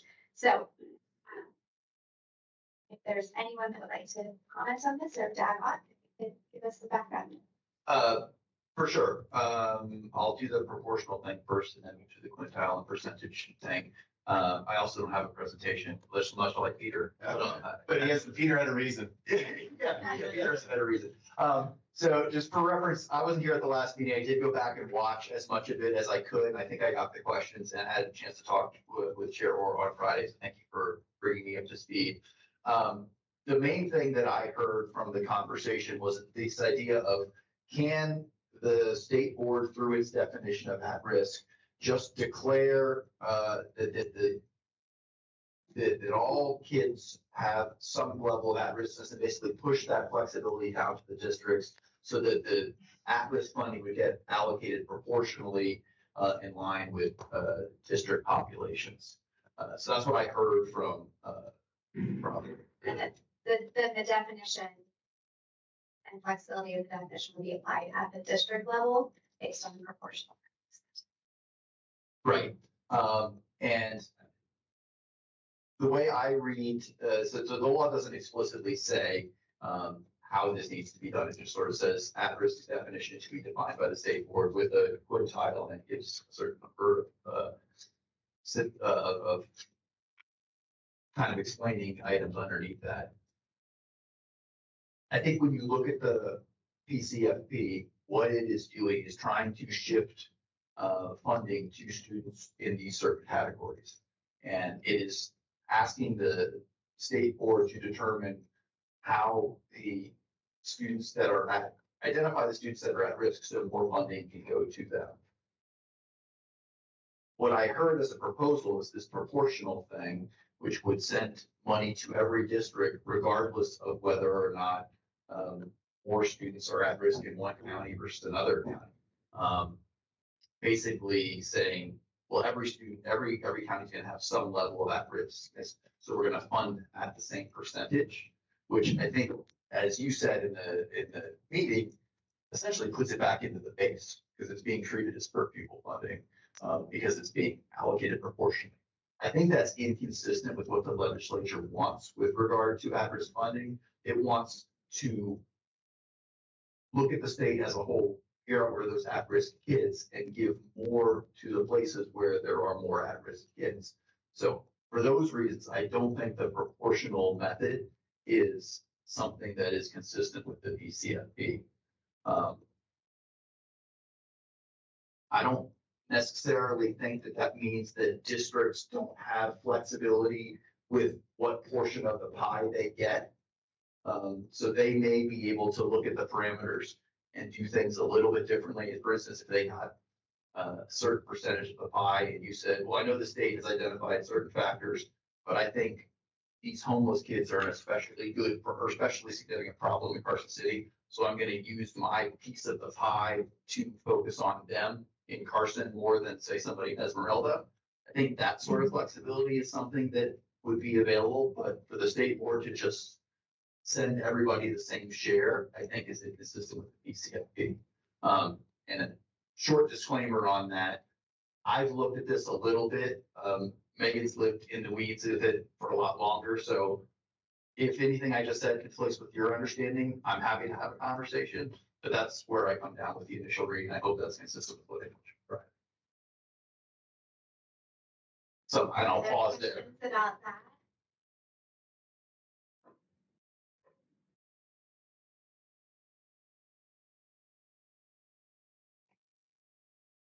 So under this understanding, right, it could be that all at-risk funding could go to a single district. But, right, that you would follow the definition of at-risk to the level that certain districts might never receive at-risk funding. They don't have students. Correct. And I think that's state board has the flexibility to figure out what the parameters are, but the legislature as a whole has said, follow the kids wherever they may be. No district is guaranteed to have some at-risk funding. So, yeah. Every district is will receive state funding. If it is made available based on those who qualify.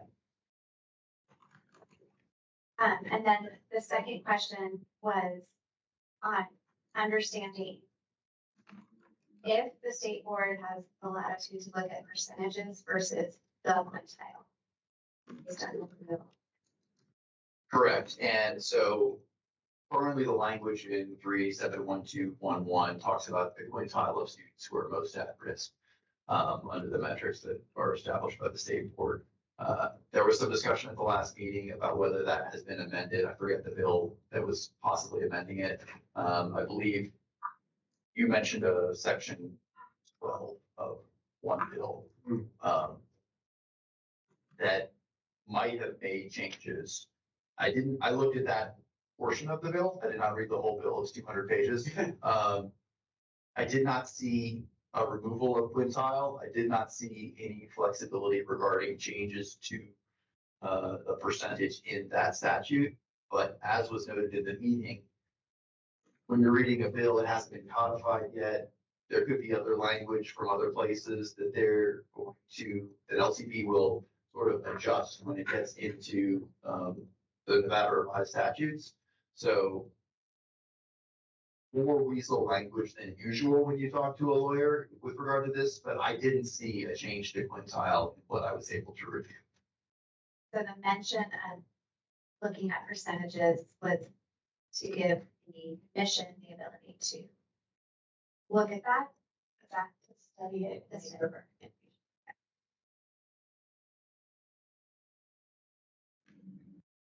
So, Member Over. Yes.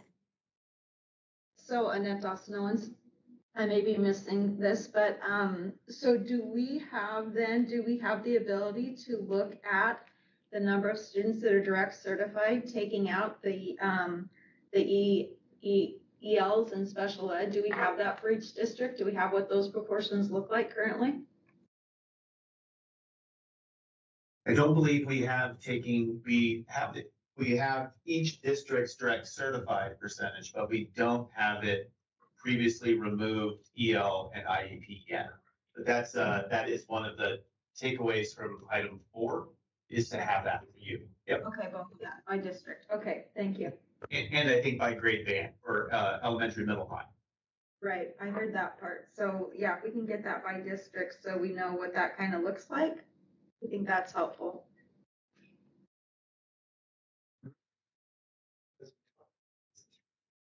But we need to know those. We don't have those, and we need to know the order of operation too. So, and we can do this, but that's what we need. Okay. So, If I understand the subcommittee's intention, it is to have at the end of the business rules, to have a number, currently it's 187,000, some change, that are direct certified across the state.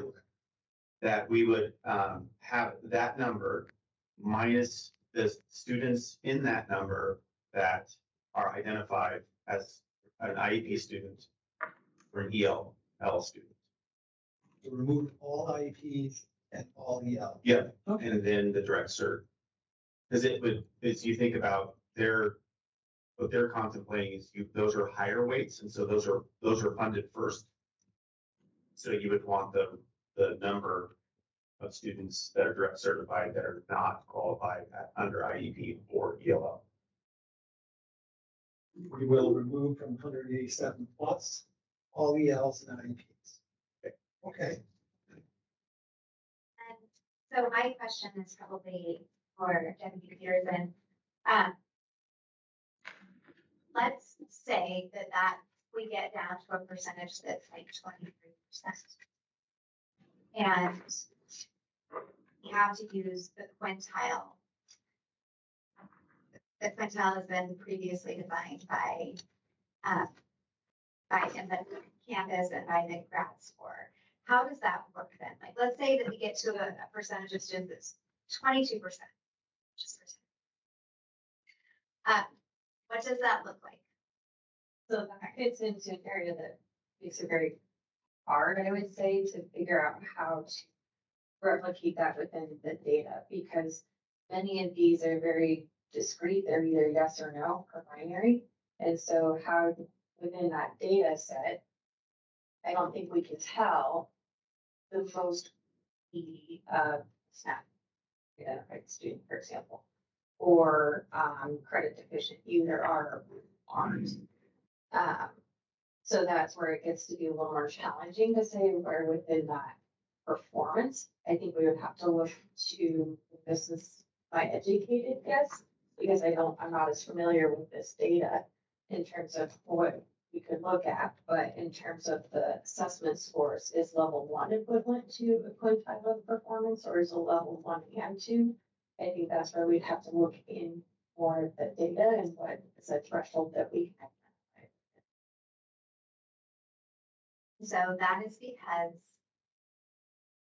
we have to redefine the quintile for this coming year and how many students are currently being served, what percentage of students are currently being served under the. It's not a quintile of students, it's a quintile of students that then afterwards we took out the students that were EL and IEP, right? So it's those students who are identified within that quintile of performance and then EL, IEP removed. And so it's not that we're trying to identify a percentage, it's a threshold that's been identified and any student who falls below that threshold.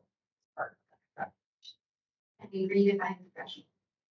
The quintile is currently in NRS, and that's where SB 460 tasks the commission of school funding with evaluating that, making recommendations in conjunction indeed with the state. So for the current biennium, the upcoming biennium, fiscal year 26 and 27, the quintile is still a requirement. The recommendation can be brought forward to change that in the next biennium. So I think if I understand what you're saying, the question, you have to convert a nominal characteristic to an index. That you have a scale of at-riskness. And that's why I think that's why you're going to the academic performance to say, okay, everybody in this 23% is direct served. And then we can rank order them somehow on the academic performance. So you can draw out the quintile and say, okay, the quintile is direct cert plus an index score of 83, or whatever that thing means. That's one way. Yeah. And then you're like, okay, now everybody here is the quintile, and then it's funded and distributed. What would happen if we didn't add academic? What if we didn't do that? And there was just a percentage of students that were direct certified? How would that be funded? Well, in the simplest terms, it's not in alignment with the requirements of the statute, so I would have a count which to fund from. I look to Attorney Todd. So I think I understand the question is like, the statute, I think, contemplates this giant list and it envisions, ranking that they're funding the top 20%. I think what you guys are saying is, what if the standards we come up with has this amount of people that are tied at right around the 20, and maybe it's 0 through 22 that are all funded as one and everybody else is 0. And what does that do to the funding? So is there a way to handle ties currently under the system, or is it like a discrete number where ties are just discounted, or do you know? You say ties. Yeah.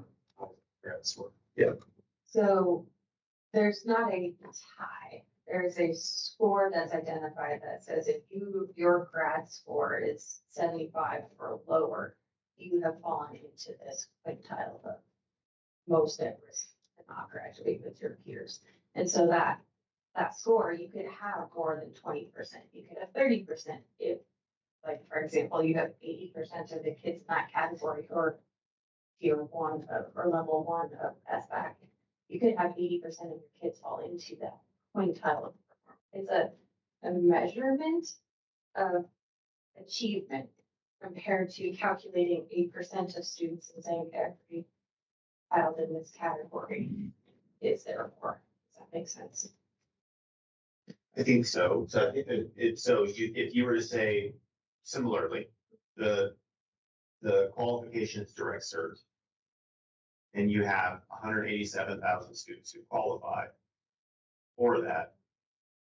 I just lost my train of thought, because it's the different, and then you pull out all the ELL, you pull out all of the. It becomes a composite score. Yeah. But because of that score, much like we determine ACT, right? Like you fall into this performance percentile because of X, Y, and Z, and it's additive across those categories.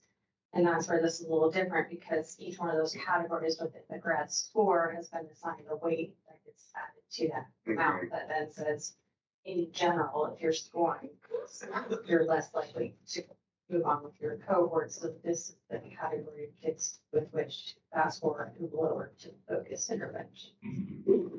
But I would like to go back to something you said, that it wouldn't align to the statute. So I'd like to read the statute and make sure that I understand it, because I'm feeling like maybe we have a different understanding of that. So this is really important. So it says, at-risk pupil means a pupil who is within the quintile of pupils determined to be most in need of additional services and assistance to graduate based on one or more measures prescribed by the state board, which may include, without limitation, consideration of whether a pupil is A, economically disadvantaged, B, is at risk of dropping out of high school, or C, fails to meet minimum standards of academic proficiency. So when I read that, I see the words may, and then I see or, and I see a list of 3 things. So when I read that, I don't see it having to include all of those items, but I'm not a lawyer. And so that's why I'm saying, right, like if we're using direct cert, it's binary, it's a yes or no. So how do you apply the quintile calculation to that? So that's where I go to the academic performance in terms of the assessment scores. So then we need to look at that to say, where are we saying the lowest quintile is X, and then calculate that. So without being able to do that, I don't know how to honor it. So the quintile could never be equal to just 20%. It could be, it might, more than likely is not though. Again, remember thinking about, No, I understand with the other system that it's not. And we see that 'cause it's only funding 11% of students next year. So like it's not equal, the quintile is not equal to 20%. But according to the law, could the quintile equal 20%? it could in either case. The current system or revised. So it's, and from one year to the next, it could vary, right? Not saying it can't, it's just saying that is a threshold. It's not expected that everyone, that you would always have. Yeah, that's a clarifying question. Thanks, Steve. Megan, so this is fascinating. So the lowest quintile, but it's not saying on any of those three that were suggested, so to speak. Let's take achievement, as you mentioned. We could take, and there was a request for breakout data or look at the different elementary, middle, high performance, right, and bands, so to speak. Each one of those has a specific assessment associated with it. So we could use, well, elementary, you have to think about what that is, but simply is it, you could take the lowest performers, again, minus EL and FEP. Again, direct cert, everything we talked about. So we have our student population. Now we're running high school ACT against them. We're getting our lowest quintile. Is that legal? So we're looking at individual student achievement, legal in the broad sense. In other words, could we apply this methodology? We're looking, we can group that quintile performance by assessment. I believe so. So when the question is, what would that number be? Number of students? Well, that approach would, it's not rank ordering all 187,000 students. Again, minus IP, yeah, whatever that is. Let's just say 187 for conversation. That might be a very different number than this approach. I don't know. We've never done this. But that would be a very, I think, systematic approach to look at each grade band and apply the quintile, just rank order. So we don't, but we're rank ordering based on initial performance. So as we shared today, non-proficient, so the counts the percentages for non-proficient, that's the student group included. Correct? And then we rank order within that. Okay, so you're rank ordering a subset of the direct certification Correct. students, yeah, Based on after achievement. ELL and after IEP are removed, which would probably get you closer to the 20th or the quintile and the 20% number. Just, I think it would. yeah, like the math in my mind would be like that. That gets you closer. Right, so then that adds to the data that we need to request. So I think once we remove students who are EL and IEP students, once we remove them, then we would want to see how many of them, let's say, were within on MAP, the 20th versus the 40th percentile, and how many of them on SBAC were within the, level 1 versus level 2, right? Like we would need to see that. Well, that's our question. And those are the business rules, because we're suggesting, today we provided, for example, 40th on MAP, 40th percentile and under.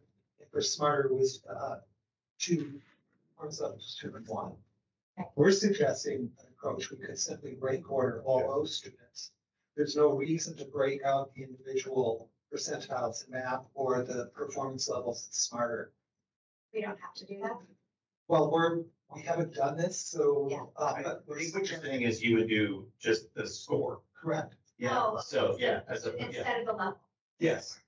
and then it's a rank order and then just a snap down to the down to quintile. 20. Yes. Correct. Because that's the part that we're missing when you just have, you're either on or you're off. And how do you get a quintile? You really can't, like you rank it alphabetically, Yeah. Or then you've got that, now you use that on off as being the subset of students for which you rank order by assessment and then bring it down to the quintile. And now you have a quintile score that you can say, okay, this is where you apply it. So it applies differently for different. Correct. Different grade, different. Well, that's why I asked if Yeah. we could do this, because now we're splitting, we're not working with a single student population, we're breaking them up by bands based on. Yeah. Right, so I don't know, it sounded to me like we could do that, quite frankly. I think it does. But- I didn't. There are some issues that I would like to ponder outside of the meeting. I don't see any reason to shoot the horse in the starting gate, right? Like if this is, I think there's some viability here to continue the conversation. But you're right, you're having different types of fruit when you're planning. Maybe you could do that by saying, hey, look, this kid is, in the fourth in percentage over 100, and this kid is fifth, and even though this is an eighth grader versus a third grader, you could sort of equalize them that way. Are there any grade levels for which there are not any assessments?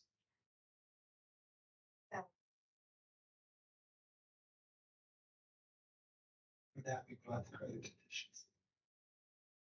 So, So 9th, 10th, and 12th would be the ones. And then the rest have some sort of assessment. Is there any way to do the same thing for 9th, 10th, and 12th graders in a way that looks equivalent that you can think of? Maybe I shouldn't ask you because it's a non-testing question, right? Well, we sort of do that a bit now with the grad score where you have a composite to then generate an index. So you could look at a composite in high school that includes ACT, credit deficiency, suspension that's longer than 3 days. You could create a composite for that grade band for the high school level, which is different than what you look at for middle school, and which would be different than what you look at for elementary school. Or it could be something, like it could even be, it might not have to be active, right? It could be, if you're in high school and you're direct certified, don't fit into the other requirements, and you have a chronic absenteeism or something, right? Like it could be, you could change it, or does it have to be an academic measure if K8 is an academic measure? I'm only going to the academic measures to get to the quintile determination. Yeah. Where you need a ranked list to arrive at a quintile. You know what I mean? I guess the other thing you could consider is because it's 9, 10, and 12, and you have academics from prior years, you could considerably use that prior measure until the kid gets a new one. So 9th graders would use their 8th grade for ranking Yeah. purposes. Sure. Just to make sure that everybody had a chance. so may I clarify our understanding? So to say, test up to 8 and then 9 and 10 is science. We're not using science here. And then 11 is required that for the analysis, 9 and 10 would use the grade 8 percentile, quintile, whatever you want to call it, the students ranking. Okay. Whatever they had in the prior year, right? Yeah, They tested. well, it's grade 8. So grade 8 would be used then for the grade 9, grade 10. Allocations in grade 11, we get a new one because all students take it. And then that grade 11 would be used, if it's needed, for grade 12. Is that what was being proposed? I'm just trying to clarify. That was my thought. I know the least about, but that was what I was thinking. And I'd rather have measures that are more trusted than, like, so many of the other measures are more subjective and done differently across districts and schools and within schools. Even like grading and things like that, just feel like really difficult to pin down as something that is getting across the state. We're creating a simplified index. I think of like the that cost of education index, right? So it's like the Nevada at-risk index or something. But I mean, I think there should be some limitations to the number of factors that we don't really want to be like ICNF 75 factors, but just keeping it simple to like 3, 4, or 5 of them And then I think it's much easier to explain, like, it brings that whole transparency piece, you know, to a really good spot. Strikes me, at least in terms of the 9, 10, and 12, the fact that we're referencing a prior measure for multiple years, basically, it will stabilize that. Yeah. Too. This question for the subcommittee.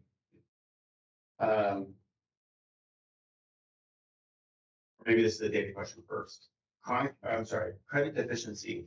Is that a nominal? They are credit deficient or they're not, or do you get it by this is how far behind they are? Great question. For a point, it's a point earning measure, so I want to verify. Guinness is, do we award points? Is it a 1 or a 0 on credit deficiency, or are there gradients based on the number of credits? The credit deficiency information I provided is not used on the NSPF.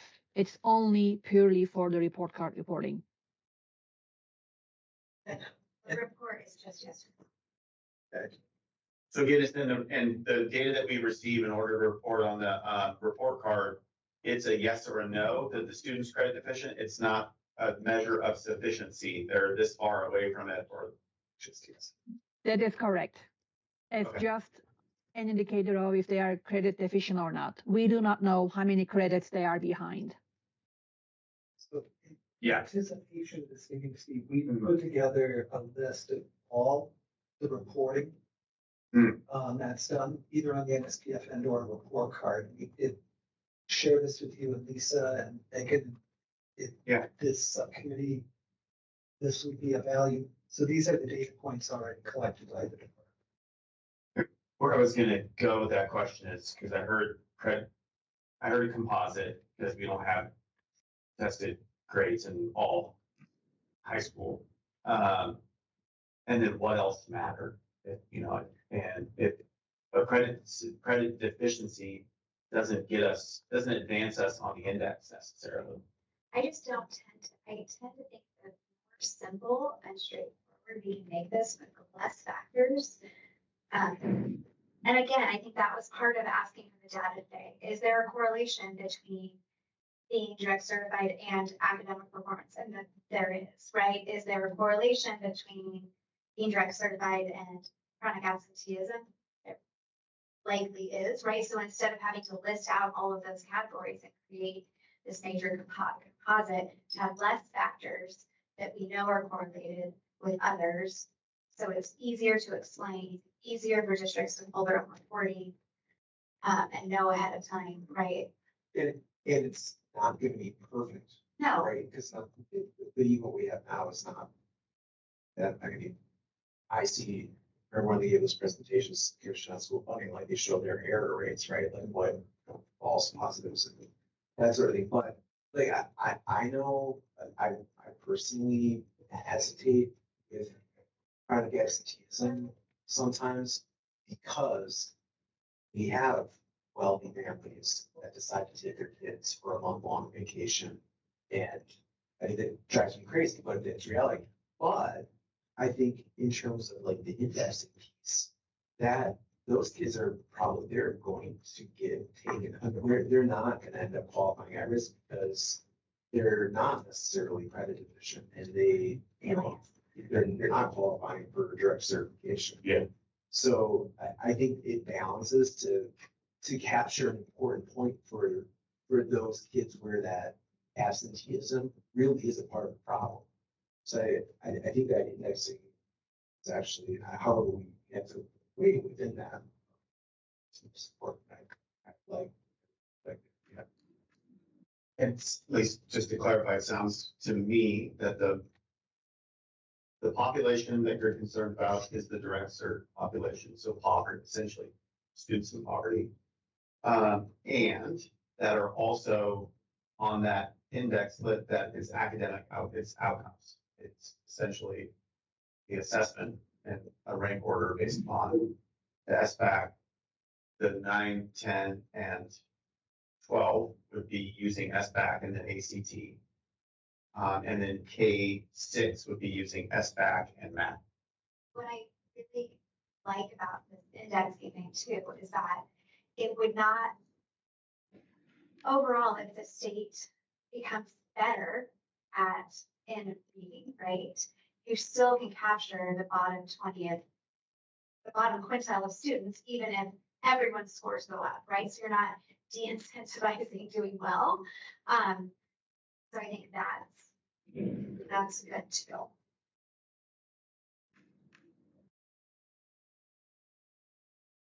Right. Any other questions or thoughts? I feel like the tenor is that we do not have enough information to move forward with labeling categories yet, but we are on the right path and we just need some more data in order to solidify our thinking before we take it back to the state board. Does that seem correct?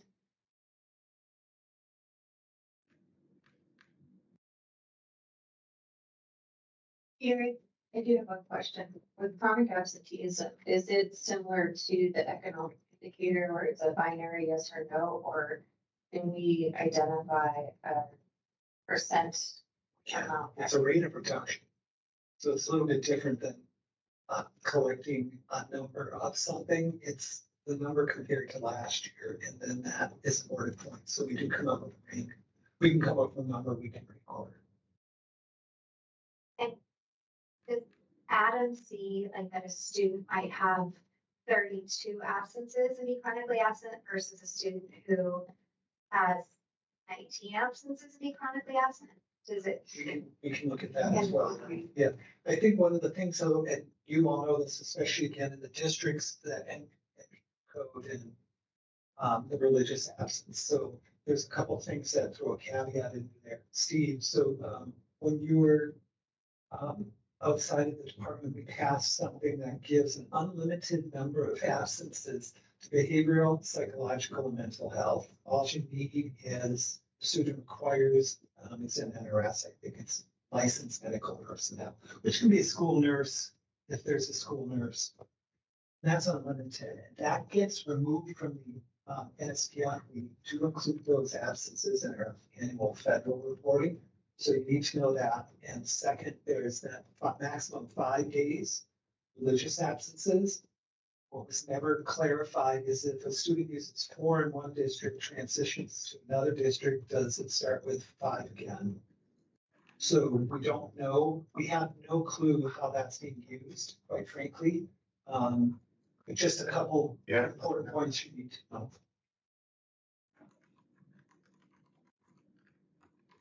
It's still a valid indicator and measurement. Are there any other comments, suggestions, or questions around item number 5? Yep, I actually have one. Based on the public comment that we've received today and other stakeholder interest. Does this provide any flexibility for districts? It doesn't sound like it does, but I just want to, like, students would be defined at the state level, but the flexibility in how you use your funding, the flexibility would be on the use side, because. And that is also prescribed in NRS in alignment with what we're, I believe, victory services. So EL follows the services under Zoom. So they still have the flexibility to decide how to. Just say, however, there for both, there's the catch-all at the bottom, whereas if, some idea, alternative savings. So effectively, you have as much flexibility as you probably can have, as long as you're not violating supervisions. I think it would be that important that once we get an idea of what those counts are, to run it through the model to understand what that would mean in terms of funding, because a smaller number of kids, depending on where they're situated, have a significant impact on those patients. But we can let the index guide us up to 20%. Up to the point, it's like, we can define the quintile, right, as the students. 20% of students according to their academic ranking, or, right? So, or we could do it in many different ways, right? But we're saying instead of just saying level 1 students, which might be far less than a quintil, or 20% way more than, you don't know, but that instead of doing that, we would take a number of students up to a certain percentage and call that a quintil. It would be the total set of students. After we apply the business rules, that would create that. Okay. But within the band, and is the suggestion, so we would be statistically very complicated to try to say ACT, a smarter balanced, an ACT 1 or 2, but or we could, again, these are the business rules we could apply, should someone tell us to. Within a rank order of all those 187,000 students, it's at the same number if we look at the lowest quintile of only ACT high school performance, only middle, and only elementary. And identify those 3 separately. That was my question about whether or not the NRS allows that. It's a different, it's different. Sources for funding to separate. But to have an elementary group, a middle group, and a high school group, if we're using different metrics at those different levels, I think that makes sense to me. But I would agree. I can't imagine how, I think trying to do K-12 and have a single rank order and trying to know that effectively the index that we come up with for a first grader is comparable to the 11th grader, that like I think you have to do those bands within there, but then ultimately looking at quintile of each or however that shakes out. But I wouldn't want to put that analysis on me to figure that out in K-12. That would get, I can't imagine that. okay. But except that we're just going to apply business rules, the subcommittee agrees upon. However, just to say, and I don't want to contradict myself, we think right here that that might be the way to go. However, you could just choose performance levels 1 and 2. Put all those students, you will get a number. is that data that we can see next time? So that we could see how many level 1s, how many level 2s? Is that possible? You bet. That's an easy one. So thank you. Thank you. You're doing all the work. Thank you. So if I just bring up one thing, and it's sort of related to this, but I don't know if it's within the scope of the script or state or anyone, but just to go back to the graduation rate, state is about 81%. I would argue that there's a percentage of kids within that made it by the skin of their teeth. And the idea of the tile, I don't know why quintile was decided, but it would seem to me that maybe quartile or inclusive of those kids who do make it, but there had to be a whole lot of work to get them there, that they were at risk. So I just wanted to throw that out there because I've been thinking about that for a long time, but there's never really a risk. But if there's some recommendations that come out, I realize that you can't change what's the law right now. But I think there are kids that are significantly at risk that do make it. If those percentages work out the way they are right now, I would say fair to capture a couple more percent of those kids. Sources. I will say the quintile was intended to be a starting point. It was never intended to be codified.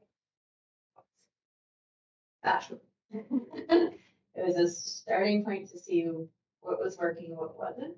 And I think that's where SB 460 layers in now, give that ability to really look more deeply at it now, because we've had one biennial implementation, and then to study those outcomes and what other recommendations need to come forward to make a new recommendation for the next biennium. So I'm just gonna name that it seems like we're really hung up on this plain file, and if that's just in order to get something in place for fiscal year 27, and then work with the commission on school funding to modify that definition before EDR to change it in the next session. That's one route, or just in that direction. So I can't just change the law. That's what I'm hearing. I wish you could.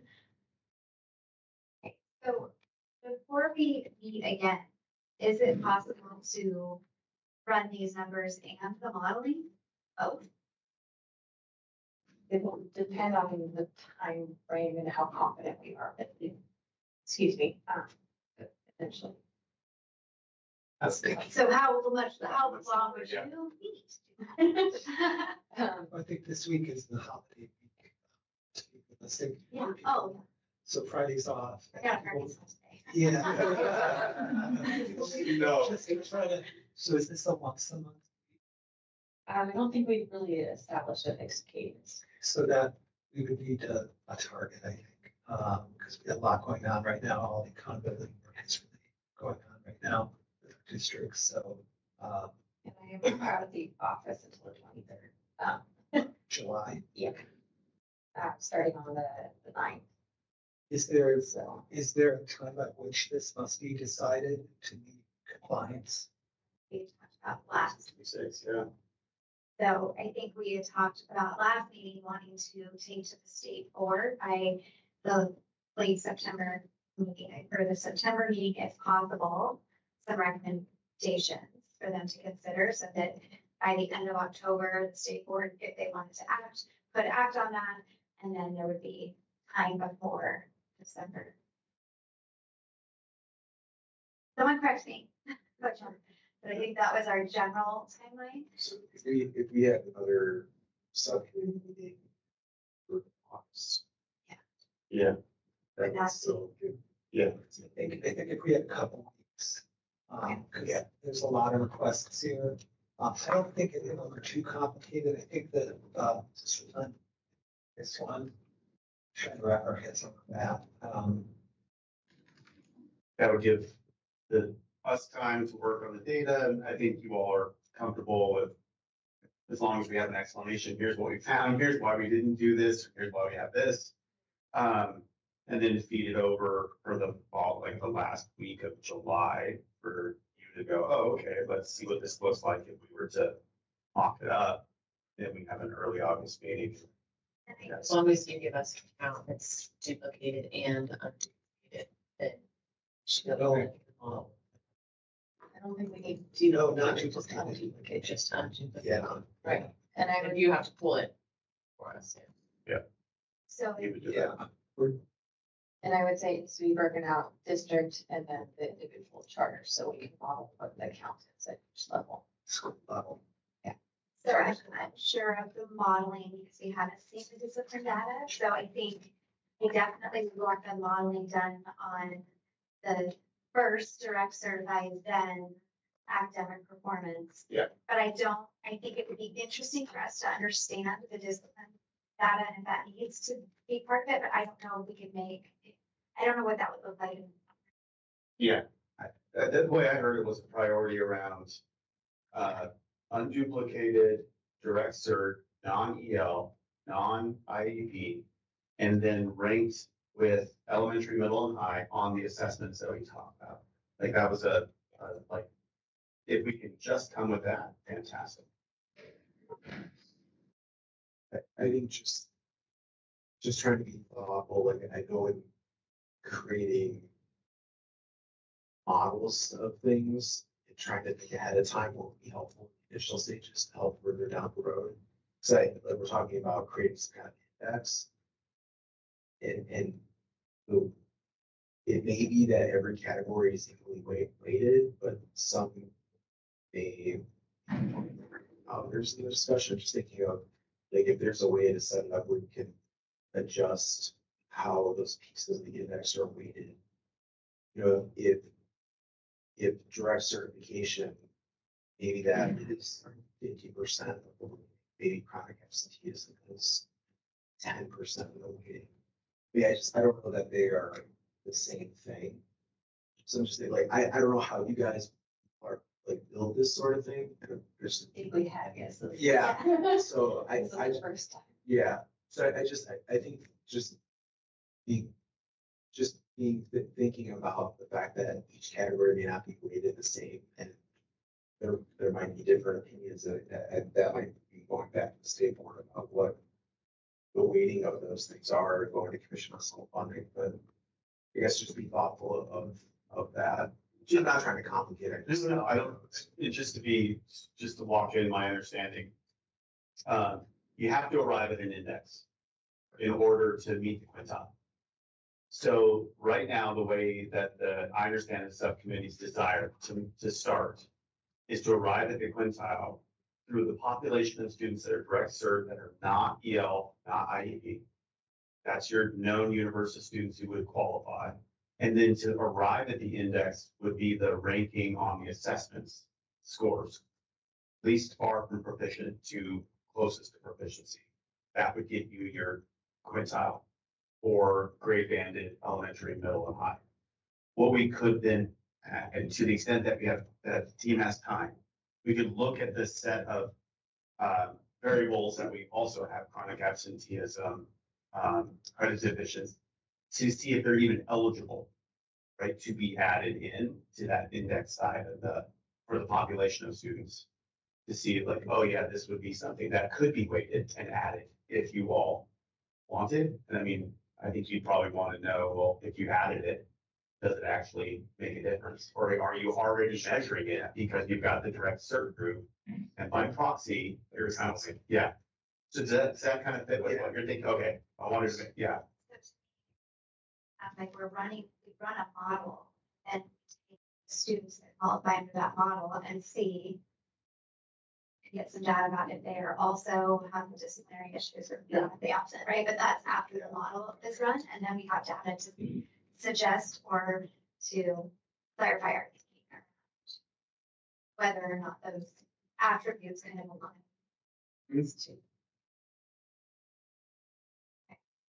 So that seems like we have really good next steps. Stick around, man. It's gonna leave the next meeting. So to me, that means that we know where we're heading, and we're still working on the same approximate timeline that we established at the last meeting. So this agenda item has us looking at a timeline, and I think that Lisa, you probably have some of that in your notes from last time, that we would like to get this done by the fall. So that if we are making a change, it could run through the districts who know about it in the early spring. So if there are any questions or thoughts on this item before we move on, I do not believe we have to take any action. Right? So item number 6 is the timeline, which I think we discussed. I think the thing that we need to determine now is when our next meeting will be. That would be most important. So calendars out.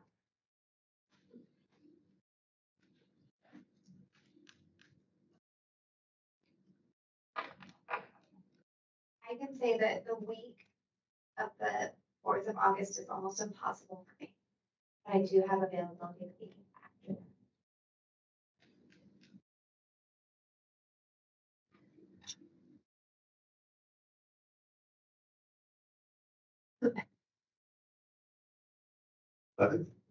I was just gonna say, we have only trading on the 11th. Oh, do it. I this meeting. Yeah, you sit that at 12.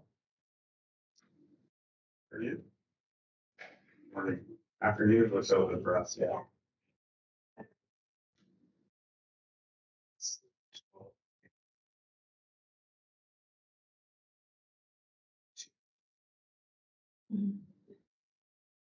Member Dawson Ellen, Yes, you're looking at the 12th in the afternoon?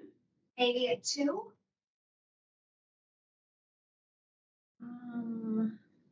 How long is this meeting, you think? 2 hours?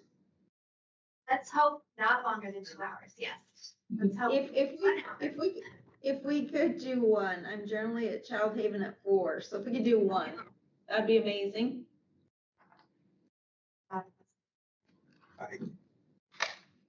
And what about staff and? We'll have somebody there. Oh, you're trying to get away from us, yours. No, employer related.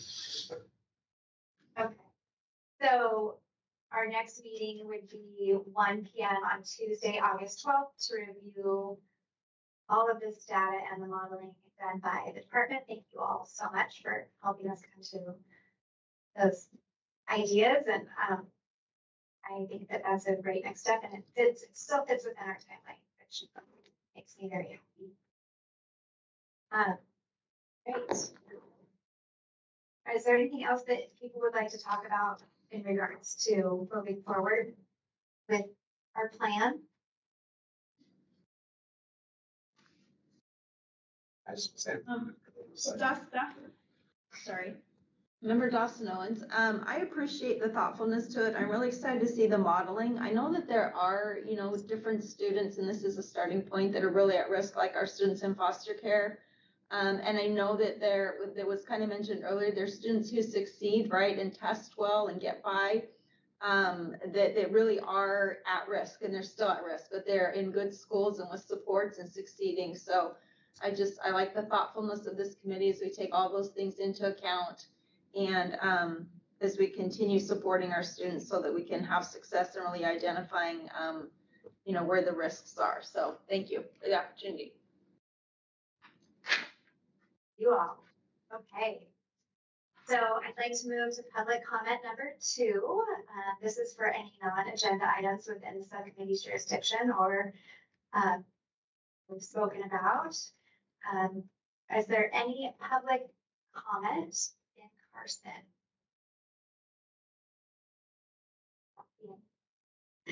What about down in Las Vegas? If I might. We have one public comment in Las Vegas, Amanda Morgan. Hi, thank you. Thank you again, Amanda Morgan with Educate Nevada Now. I just wanted to make a couple comments. I participated in the drafting of SB 460, so I just want to offer myself as a resource for that. Wanted to provide a little context about why the quintile was removed and then put back in. So the quintile was removed, and then LCB said that because SB 500, which is the appropriations bill, was already signed and in law, that bill had a specific weight in it for at-risk. So if the state board were to add additional students, it would dilute that weight, and that would conflict with the appropriations bill. So I just wanted to provide that little bit of context there. And it just sounds like there's kind of 2 different conversations happening. One around what can be done this session as far as working within that quintile, and then what can be recommended for the future. And I just want to say, kind of being part of the drafting process for SB 460, it's definitely contemplated that the state board and commission can recommend moving beyond that quintile in the next legislative session. So I just wanted to throw that out there.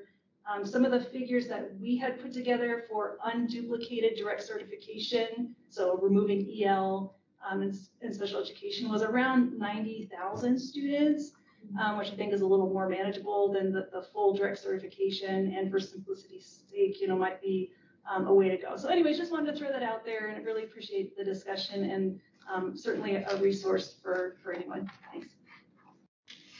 Thank you so much. And that context is very helpful. Thank you. And are there any written submissions of public comment? We have no written comments at this time. All right. Is there anyone that would like for agenda item 8 to suggest any topics for future agenda?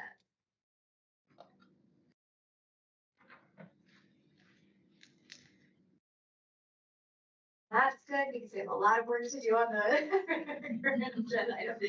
All right. Well, thank you all for your time today and just the thoughtful discussion and participation. And I know that it's a lot, but I really, really appreciate it. If there are no other questions, the subcommittee meeting is adjourned at 11:20. Thank you.